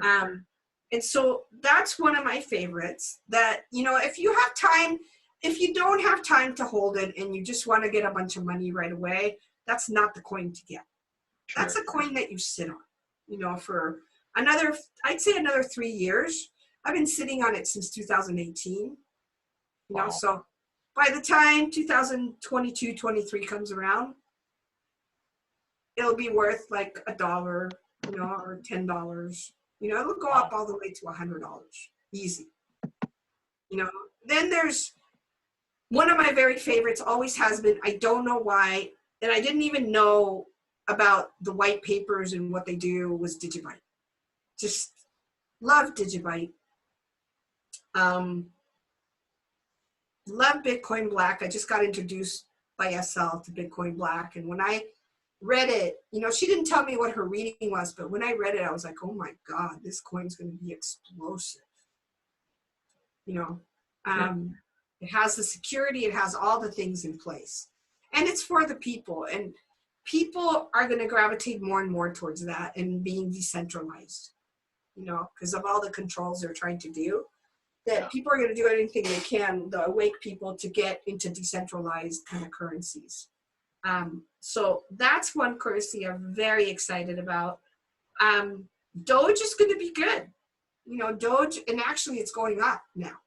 You know, and I said that a few months ago. I said, if you have Doge, hold on to it because it's going to go up. And SL said the same thing. Red coin, I don't see it really. I may be seeing going up to $1 by the end of the year. You know, but if you're holding 8 million of them, there's $8 million you just made. You know, and if you bought them at 1/4 of a penny, and there's going to be a lot like that that's going to happen. What other coins can I think of? You know, what's interesting, and SL and I were talking about this, is I had a dream about red coin, and the other coin that came into my dream, and I didn't know which one it was. I just saw a gold coin, a gold token. And I asked people in the group, which coin do you think that is? Because it didn't show me the symbol or anything. It just showed me a gold coin. And somebody said, it must be Bitcoin Gold. But they just got hacked a few days ago. But maybe that's a good thing. You know, before it just explodes, they can secure it. You know, they can do the patches and whatever they have to do to secure it. But Bitcoin Gold is one that I also see that's going to be big. Okay. You know, really big. The other coin that is also, that's, you know, what's really interesting is the coins that I see that are really going to start escalating. Like Brave has a coin called BAT, B-A-T. Okay. That's a good one. That's going to explode because they're using it to pay you for advertising. Yeah. You know, they're using it for all kinds of things. So those coins are going to be worth a lot of money in the near future, you know. So BAT is another favorite one of mine. Let's see what other coins I can think of. I don't have my my wallets open or anything to let you know. I also saw, like, I'm accepting 13 different coins on my website for readings. Okay. You know, and I don't know if I can give you those because they don't show them right there and then. They just show that you can pay with them. Oh, okay, so somebody could go to your website and see which ones you like. Yeah, which ones I picked, and there was 13 of them. They had like 60 or 70 of them, but I picked these 13 coins to get paid with. Okay. I see these 13 coins as being valuable, you know, really valuable over time. So there it is for the coins. Okay. Thank you. Yeah, you're welcome. And then let's see, the next thing, there's a lot of talk recently about moving from 3D consciousness to 5D consciousness. What are your thoughts on that? Let's first explore and understand what 3D consciousness is and what 5D consciousness is. Perfect. Okay. Okay, so 3D consciousness is materialism. You're a materialist. You're attached to your material world, your car, your houses, whatever. What you own, all the money you have, your possessions. It's all about possessions. It's all about being possessed by your possessions. Ego-based, right? It's totally ego-based. It is reptilian in nature because it's all about competition as opposed to collaboration and cooperation. That's a 3D world that we've been living in for eons, and that we've been coming and reincarnating back into Earth, experiencing it over and over. So it's also a very physical low density, which the low density moves at a lower frequency. So things tend to move a lot slower, right? Yeah. So instead of you being able to be a billionaire overnight because you thought about it, or maybe over a year, you manifested it in your head and now it's out picturing, that's not going to happen to you for another 20, 30 years because you're in that low density 3-dimensional frequency. First dimensional frequency, I'll explain it and you'll get it, is a very dense, it's almost like what they used to call the black goo. That's first dimension frequency. Absolute density, complete density, magnetic density, everything is very slow, very, very slow, very dense and very, like hardly moves. Like the energy is super duper slow. Second density or dimension is a little bit, it's starting to unplug itself from the goo, the black goo. And it's more now receiving more light, more information. It's a little bit faster, you know, and I see it like in creation is like, that's when the mycelia came to this planet. That's when the mushrooms came to this planet, started building other stratospheres of nature and consciousness, you know, and then 3D came because according to Paul Stamets, who's the prime mycologist on the planet, we descended from mushrooms, from the consciousness of mushrooms. Our bodies, DNA are very, very, they're more, this is what he said. He said, they are more in parallel and connected and have similarities to the mushrooms than you do to a chimpanzee. How about that? But that the chimpanzees also came out of that, right? So they have that DNA too, in that intelligence. And it's very interesting that you live in Japan, because in Japan, they've been studying this mycelia in a lab where the mycelia is creating these new channels and byways to get to certain places intelligently, way more, and they're actually mimicking it so that you can have a underground, what's it called, subway system. Oh, okay. You know, and they're using that for technology too, by the way. I'm sure they are. And that's all coming from the intelligence of mycelia. In a way, mycelia is smarter than we are. That's what I'm trying to say.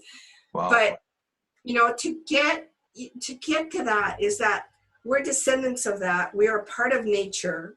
Okay. So one of the things that I want you guys to keep in mind is to follow this thread of consciousness of 3D. What created 3D, right?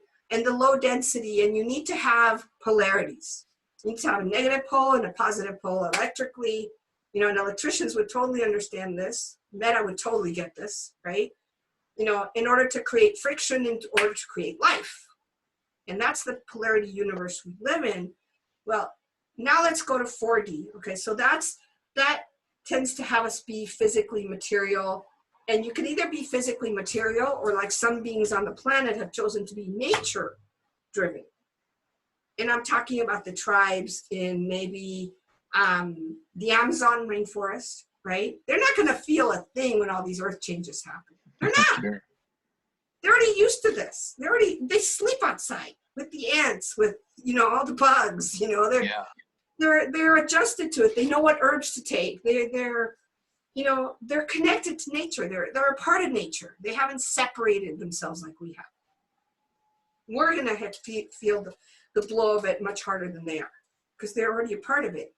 So they live in a more 3D reality that's more about nature, and it's not materialist. Okay. It's just about living in nature and being part of nature. So there's two 3Ds that I'm sharing with you on the planet. Then there's 4D. The 4D is more, now we're getting into more of a elevated, not on the planet, astral. And to me, that's really the astral plane. And this is something that I did channel, that the beings channeled through me, that they showed me. And they said the 4D is really where all of man's mental garbage goes. So all the negative thoughts, all the, you know, all the inventions about monsters and all that stuff is fourth dimensional. This is where, you know, they conjure jinns to come in and attack people, and, you know, and Oh, sure. you know, big demonic entities, and all that is 4D. They don't belong here. I've literally had experiences where I had demons that were from the 4D begging me to send them back to 4D. Vampire, there was that in Vegas, by the way. There was literally a vampire, a vampire that physically manifested, that was conjured, because there's lots of Black Witch covens there, that conjured him. And he walked into an AMP store, not walked, floated into an AMP store. And like the son of one of my students saw him and was like, you know, totally freaked out. And when she told me, I immediately connected, because I'm like that. I connected to that energy. And this guy visited me the next night, you know, at our place that was in Summerlin, at a really nice house in Summerlin. And there was a chair outside that he was sitting in that I told him to sit. And I said, you're not allowed to come into the house. I knew he was coming because I could feel his energy way before. Put salt all around the house, the window seals, the door jambs, everywhere. Around, there was a place in the bedroom that I had, the master bedroom, and there was the bathroom, and then there was a place up above where you could go up into the attic. And I actually put salt in the carpet around the area so you couldn't come. And I said, I've salted the whole place. You step in here, you're gonna be toast. He'll be gone. That was not his purpose, but I was a little freaked out, and I just wanted to be protective, you know. And so this being came to me, this fourth dimensional physical entity, and told me, I don't belong here. I know you can send me home. Deal. I said, deal, done. The next morning I woke up. I opened up, because there was a nice like shade in the bedroom that had these sliding doors in the bedroom, the master bedroom that went to the backyard. And I actually opened up the, you know, and she had these shades that actually were afraid to be able to sleep. So I moved the shade, not the shades, but I guess the curtain, and then opened the shades. And there was, the chair wasn't there, by the way. It was one of those chairs that you lay, lounge chairs. Sure. It was right there, like facing me, facing my bed. But we were separated by glass, basically, you know. And that chair, like, and my roommates like said, they came over and they go, did you move that chair? I'm like, we had a visitor, and they're like, yeah, we dreamt about it. Because they were quite psychic. Wow. And it's gone, and I was like, yeah, he's gone. You know. So, you know, that's fourth density. That's fourth dimension. That's a fourth, it's one that's conjured up by trashy thoughts of humans that get kind of like, that energy gets sent up there, and it kind of stays there stagnant, and then people can use it and manipulate things and that sort of thing. The next energy is the fifth dimension. Well, it kind of coincides with the fairy kingdom, with the elemental kingdom. You know, it coincides with the air. It's fast. You know, like fairies can manifest things instantly, right? You can manifest things very fast.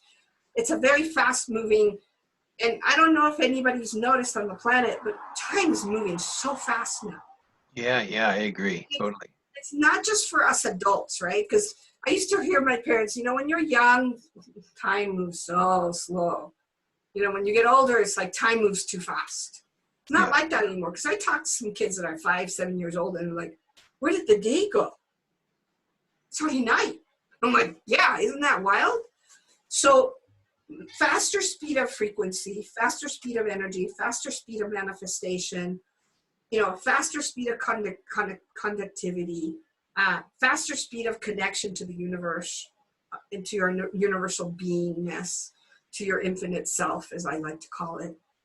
That's 5D. You know, faster, things are going to manifest a lot faster. That's why I tell people, you know, really, you've got to pay attention to your thoughts, be very mindful.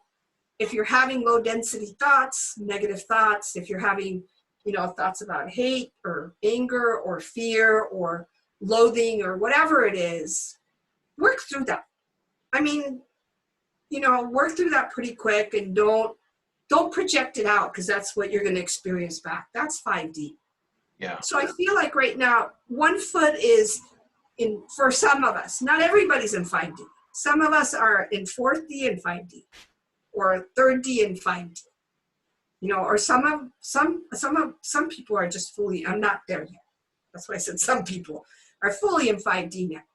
You know, Sure. I mean, the videos that I've seen on YouTube are just mind-blowing about people coming in and out of dimensions and jumping into this dimension and jumping out of it. People appearing, disappearing. There's a lot of that going on right now. And that's because the frequency is moving a lot faster. So you Sure. have entry points. You know, whereas when it was much denser, you didn't have that ability to just come in or leave. Or some guys that I see climbing buildings with their bare hands and their, you know, their little tiny shoes that you would slip off of before. I mean, Yeah. there's guys that I've seen on YouTube that jump 20, 30 feet from one building to another. That's Superman powers. That's not, I can't do that. You know, but that's 5D. That's living in 5D. Right? The other guys that are blowing my mind right now are the squirrel suit guys, I call them. The fly guys. They have the squirrel suits that they fly with. Oh, yeah, sure. And I'm telling you, I call them the Ofeno. These are the bird tribe, ET bird tribe that's in human bodies. Because they only feel good when they're flying. They don't feel good when they're on the ground. Interesting. And some of them, because they've entered into 5D, I mean, they're flying at 150 miles an hour, you guys. Just with a little suit, a little like air suit that gets filled up with air. Yeah. And they're navigating through, you should see the videos. I mean, and the footage they've given us, it's like, thank you, thank you, thank you. It's phenomenal. And when I saw that, I was just so blown away. And I was like, there's the bird tribe. They're back. Some of them sacrifice themselves. Some of them really don't want to be here, you know, because this is not high enough density for them. So they crash into rocks. And what I tell people is like, God, when they crash into that rock, you know, in a second, they're on the other side. It's like instant. They don't, the ones that suffer are the ones that end up falling in trees and end up falling on the ground, and they break their legs, and you know, they have to recuperate from that, you know, but even then they don't stop, you know, and that's a 5DB, somebody that's living in the moment, not attached to materialism. They're free. They're truly free.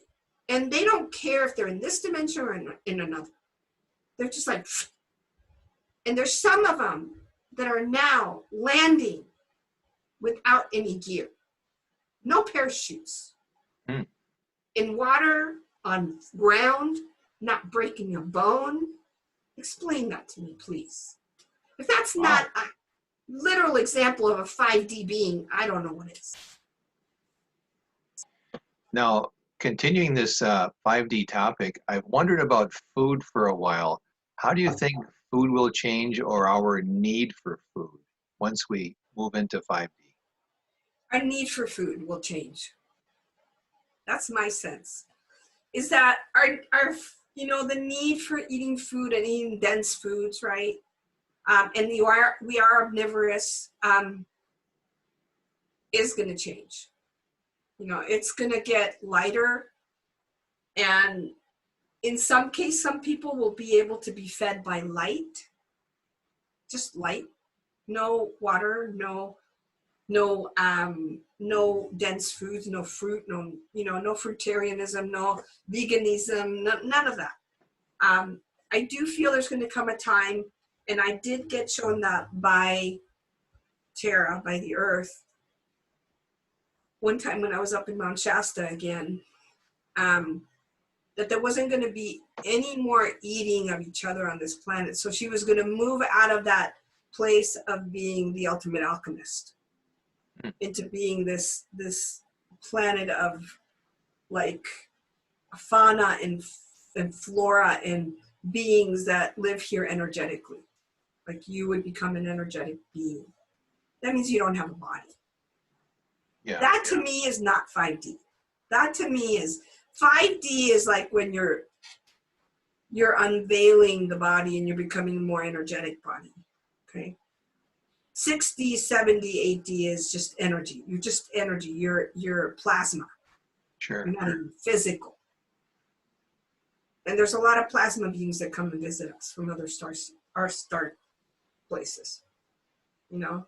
So that's where this evolution of this universe is heading to, you know, and I don't know if it's heading there because of where we are in the universe, you know, because everything's moving here. Nothing is stagnant. Nothing stays still. That's right. If people think like, oh, when I die, I'm just going to have a dirt nap and I'm going to be still. Think again. You know, everything's in motion. Everything.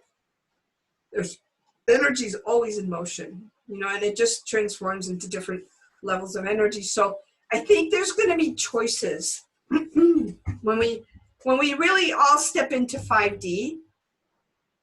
There's going to be a choice of us not eating any plants anymore, because if you don't think plants hurt when you eat them, think again. Yeah, and that's one thing I like when I talk with vegetarians, because vegetarians tend to have this sort of snooty attitude like, oh, you're a meat eater and you're harming animals. And I remember seeing this study by an ex-CIA polygraph expert who found that plants do react, plants do feel things. Absolutely. And then when I started meditating on it, I noticed like, wow, I'm getting information from these plants. And I could only get that if they were alive and understood things in a similar sense to where I do. So then I realized, wait a second, if a piece of broccoli feels pain and discomfort being cut, is that any different than yanking a fish out of the ocean here and eating raw? It's not. So it isn't, and this is why I think the Native American Indians, I have great reverence for them, because they always revered anything they put in their mouth before they put it in their mouth. And it didn't matter if it was plant life, if it was fruit life, if it was animal life, if it was, like they said, two-legged, four-legged, you know, plants. And, you know, they ate insects too. You know, there was a time when they had to eat insects because there was no food on the planet. Sure. You know, and that's why, like, I have reverence for when I put stuff together, I thank the plants for giving up their life. I do. And I tell vegetarians and I tell vegans especially, because they're the ones that have their head up their ass. I'll just put it that way. Thinking that, oh, I'm a vegan because I don't want to hurt any animals and I'm not eating any animal byproducts. And I'm like, the soil is full of animal byproducts, honey. Full of it. Right. It's full of insects that have died. It's full of, you know, feces. It's full of animals that have died on it. It's like, that's microorganisms. That's how we have microorganisms. Otherwise, we wouldn't have that. So you having this hallucination, I mean, when I feed my plants that I'm growing for food, which are, I don't know why they're so slow. Maybe I planted them too early or too late. You know, they're really, really slow. But, and maybe it's because of the weather, right? Because in May, we usually have very hot weather. May, June, July, August. So by September, you have cornucopia of food. And we're still in July. I mean, I still have 2 months to go. But when I feed my plants a probiotic milk that's out of kefir milk, that I grow kefirs for people, kefir grains. And Okay. so that milk, when it gets really fermented, the kefirs can't keep growing and they can't keep eating it. So I use that milk, I don't throw it away, and I feed it to my plants. And I also put minerals in that liquid, and they love it. They love the protein. They go crazy. I mean, I can show you plants in my house. The leaves of a creeping Charlie that are this big. Wow. This big. It's because I'm feeding it protein. Yeah. You don't think plants like protein? You don't think they're carnivorous too? Think again. Like, it's so irrational, you know? It's all, what you got to understand is that it's all a blend of all of us here.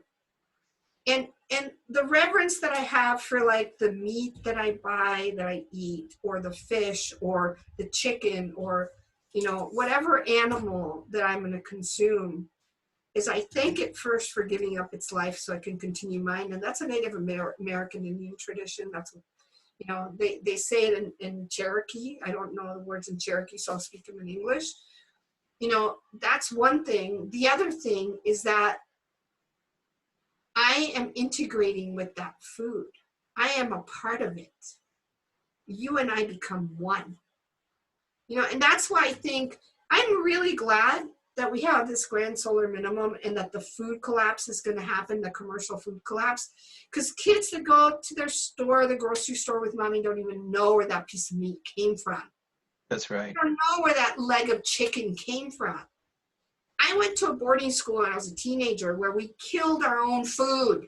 If we were going to want to eat it, like one time I said, I want to make a turkey mole for the whole school, right? And I got this mole from Mexico, and, you know, chocolate mole is so good, you know, and I was like so excited. And, you know, the principal of my school said, oh yeah, you know, we've been growing those turkeys. You're going to have to go out there, grab one of those turkeys, cut its head off, take all of its feathers off, you know, and then you will cook it for all of us. And that's exactly what I did. And I knew where that came from. And we're going to go back to that. And I think that's even more healthier, because then you know where it's coming from. You can honor it. I mean, and that the boarding school principal was a Cherokee guy, you know, Native American Indian guy. So that's why he had that, you know, he had the animals there so that we could learn, you know, where they came from, you know, and how to butcher them and do all that stuff. And, you know, he said, when you cut that head off of that turkey, thank it for giving up its life to you and to all of us. Do it in gratitude, because when you do it don't do it in gratitude, the food tastes terrible. Yeah, you know, that's something I've talked about with a lot of people that I've known. I've been, you know, blessed to have this life where I had two grandmothers who were great cooks. My mom's a great cook. My dad's a great cook. My brother makes some of the best steaks I've ever had in my life. Right. And my wife is a good cook. And I've been places where people have had good ingredients, but it didn't taste very good. Right. And the only thing I can guess is that it's the attitude of the person cooking it. It is. And it's the love they put into it. It's the passion and the love they put into it. Like, I'm a great cook. And I went to school in France and actually went to study under a teacher that was a cordon bleu teacher. Okay. So, and my mom was a phenomenal, awesome cook. I mean, the food she cooked, and she could cook Middle Eastern, Russian, Chinese, anything. It was amazing.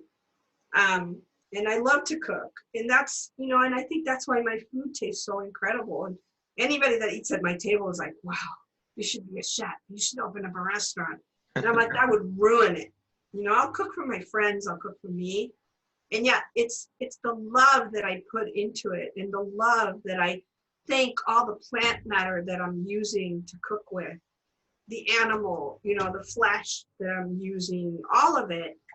And it all circles back. You know, it's like I've always, and I've been in the wilderness, like I told you. I mean, we could have easily been eaten by a bear, you know, Sure. and that experience with the fairies and the unicorns. My life has always been really blessed and protected. And I've had mountain lions that never attacked me, that were up on a tree growling at me and warning me. I have pray here, back off. And I very gently, slowly backed off, walked backwards very slowly, and then walked very gently away. Never got attacked by wildlife. But the way I always saw it is like, you know what, if I am ever attacked by wildlife and they eat me, it's okay. I eat flesh. Yeah. Maybe it's part of the whole process, you know, here, and I'm okay with it. Some people are not okay with that. Some people are like, oh God, I would hate it. I'm like, no, it's okay. You know, I'm just going to ask that animal, if he does get me, to end my life quickly, to just like fast. I won't fight you, and just end it fast. And they will. They're very telepathic. Animals are extremely telepathic. They're extremely intelligent. They just speak a different language that we don't understand. And that's one of the things that really irritates me when people go, oh, cats and dogs are not very smart. They're stupid. I'm like, no, you're the stupid one. I mean, my cats today were playing in the bathtub, pulling out these little rubber balls that they play with. And my cat brought one all the way over. That's the first time he's did, and meowed at me. He was so proud of himself to come over and look. You know, and when I did, and I took it back into the bathtub, and he had pulled all of them out, like, look, Mom, I pulled all of them out. Isn't that amazing?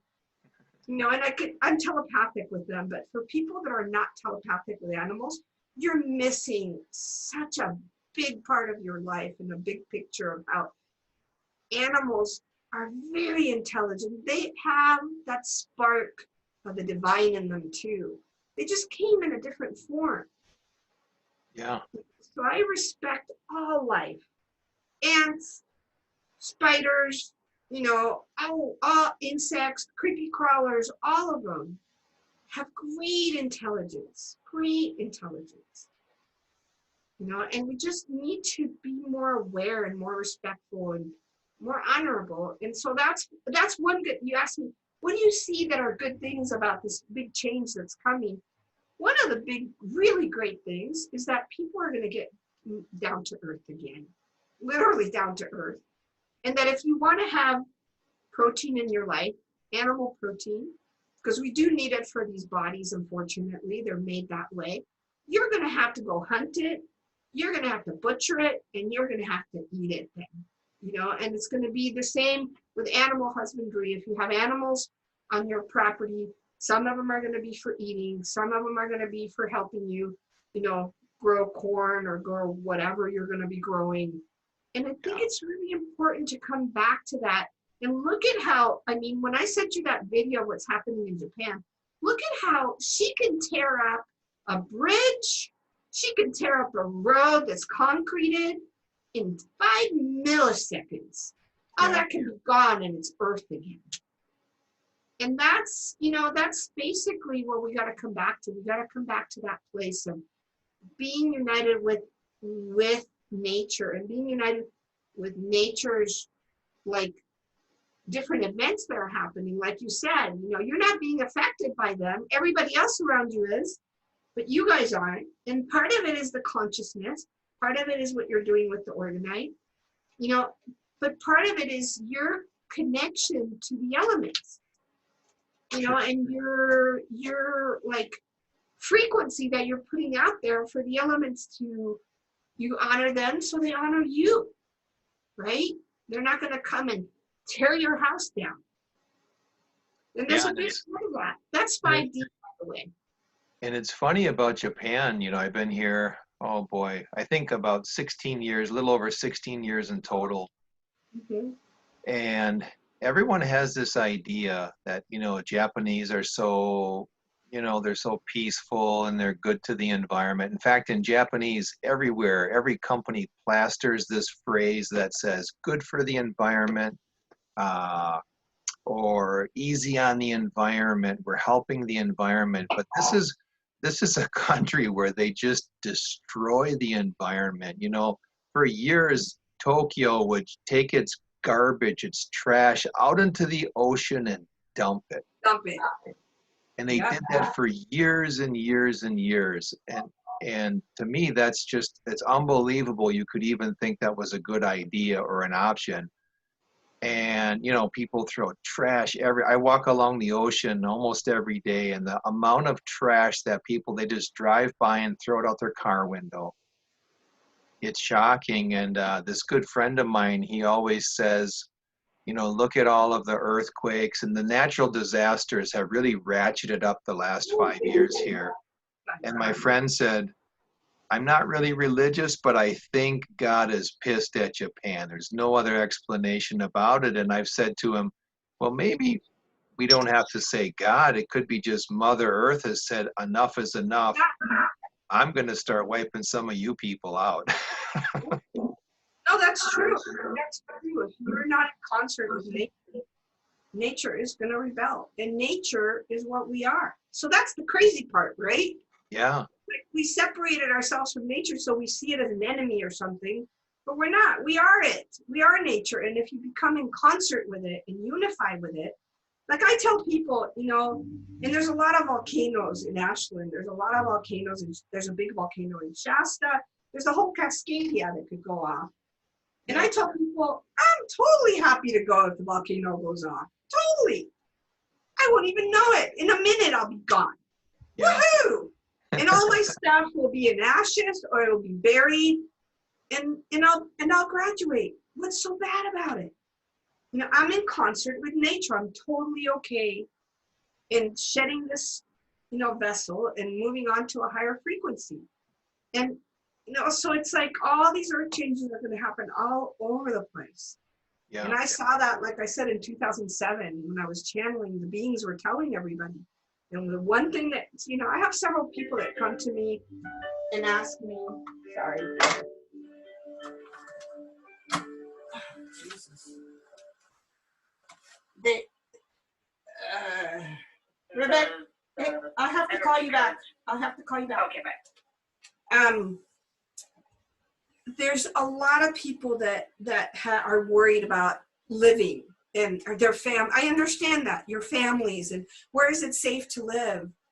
And I gotta tell everybody, what was channeled through me, through these pure beings, is that there's nowhere to hide on planet Earth in this cycle.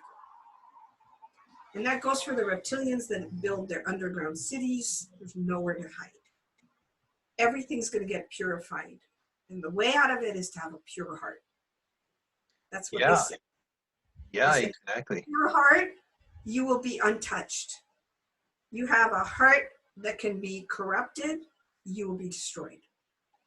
And there's a lot of animals. I didn't understand this, right? Because they showed me, I was standing on a beach, and they showed me how there was this violet rain coming down that was like a gas coming down and burning everything, turning everything to ash. And it hit my body, and I could feel a little bit of the pain, and then I just surrendered to it. And then my body started to shine. So instead of turning to ash, it became pure light. And I was watching the fish in the ocean that had been corrupted, that had been poisoned and had all this, and they all turned to ash. You know, and I saw this like violet rain, and there's a video of it actually when I channeled it, still on YouTube, that this violet like gas was going down to and they said it'll go all the way to the center of the earth and back. There's no stopping it, and whatever is corrupted will be destroyed and turned to ash. I still don't understand. I don't know if it's a parable. I don't understand it completely, but I did understand this. They said if you have a pure heart, you'll be untouched. Yeah, I would agree with that. You know, I've seen a lot of footage from the rains and the flooding and landslides here the last week. And my wife and I saw this video, and it was two old ladies. Like the one lady looked older than dirt, you know, just super old. And the the newscaster said, you know, how did you make it out of that landslide, that flood where you were? And she said, well, the water, you know, swept up. It was waist high. It carried me along. And in front of me was a telephone pole. I just wrapped my arms around it, and for some reason I was able to stay there for several hours. Now, she's not the kind of lady with the strength to hold on to a telephone pole for a couple hours. And another lady said, yeah, the water rose up to my neck and then it stopped and it carried me along to a place where I could grab hold until someone got me. And I said to my wife, see, if it's your time to go, you'll go. If it's not, you will be fine. It doesn't matter what's going on around you. Right. You know, and it kind of goes to that pure heart that if you know you haven't hurt people on the planet, you haven't hurt animals, you haven't done this intentionally, let me put it that way. It's all been, you know, out of ignorance, you know, or arrogance, you know, and it's been unintentional. You're free. You're free. You literally are free. You've got a ticket back home free. And you can choose to either reincarnate again, or you can choose to, for this, I tell the earth, I go up, this is my last tour here. I'm not coming back. Seriously. And I haven't changed that. I mean, I've been like this since I was like 30. I said, when I go, when this body is shed off, I'm not coming back here. I'm done. My last tour. And every time, Larry, I have memories, okay? Every single freaking time I've been here has been at the end of a cycle. Every time.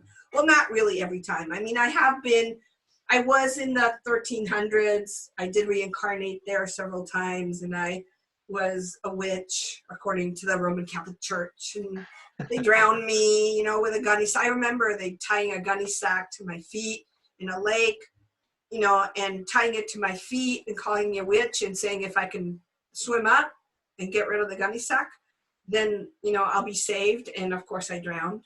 You know, they burnt me at the stake a million times. You know, I came with such a venomous hate towards the Roman Catholic Church.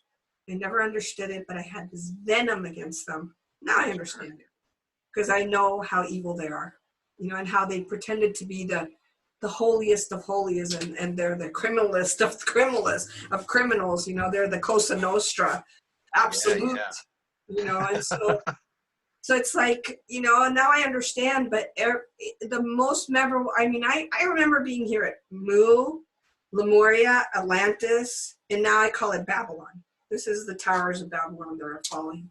This is the Babylonian timeline, you know, and I'm at the end of the Babylonian timeline. This is it, guys. Wow, interesting. Yeah.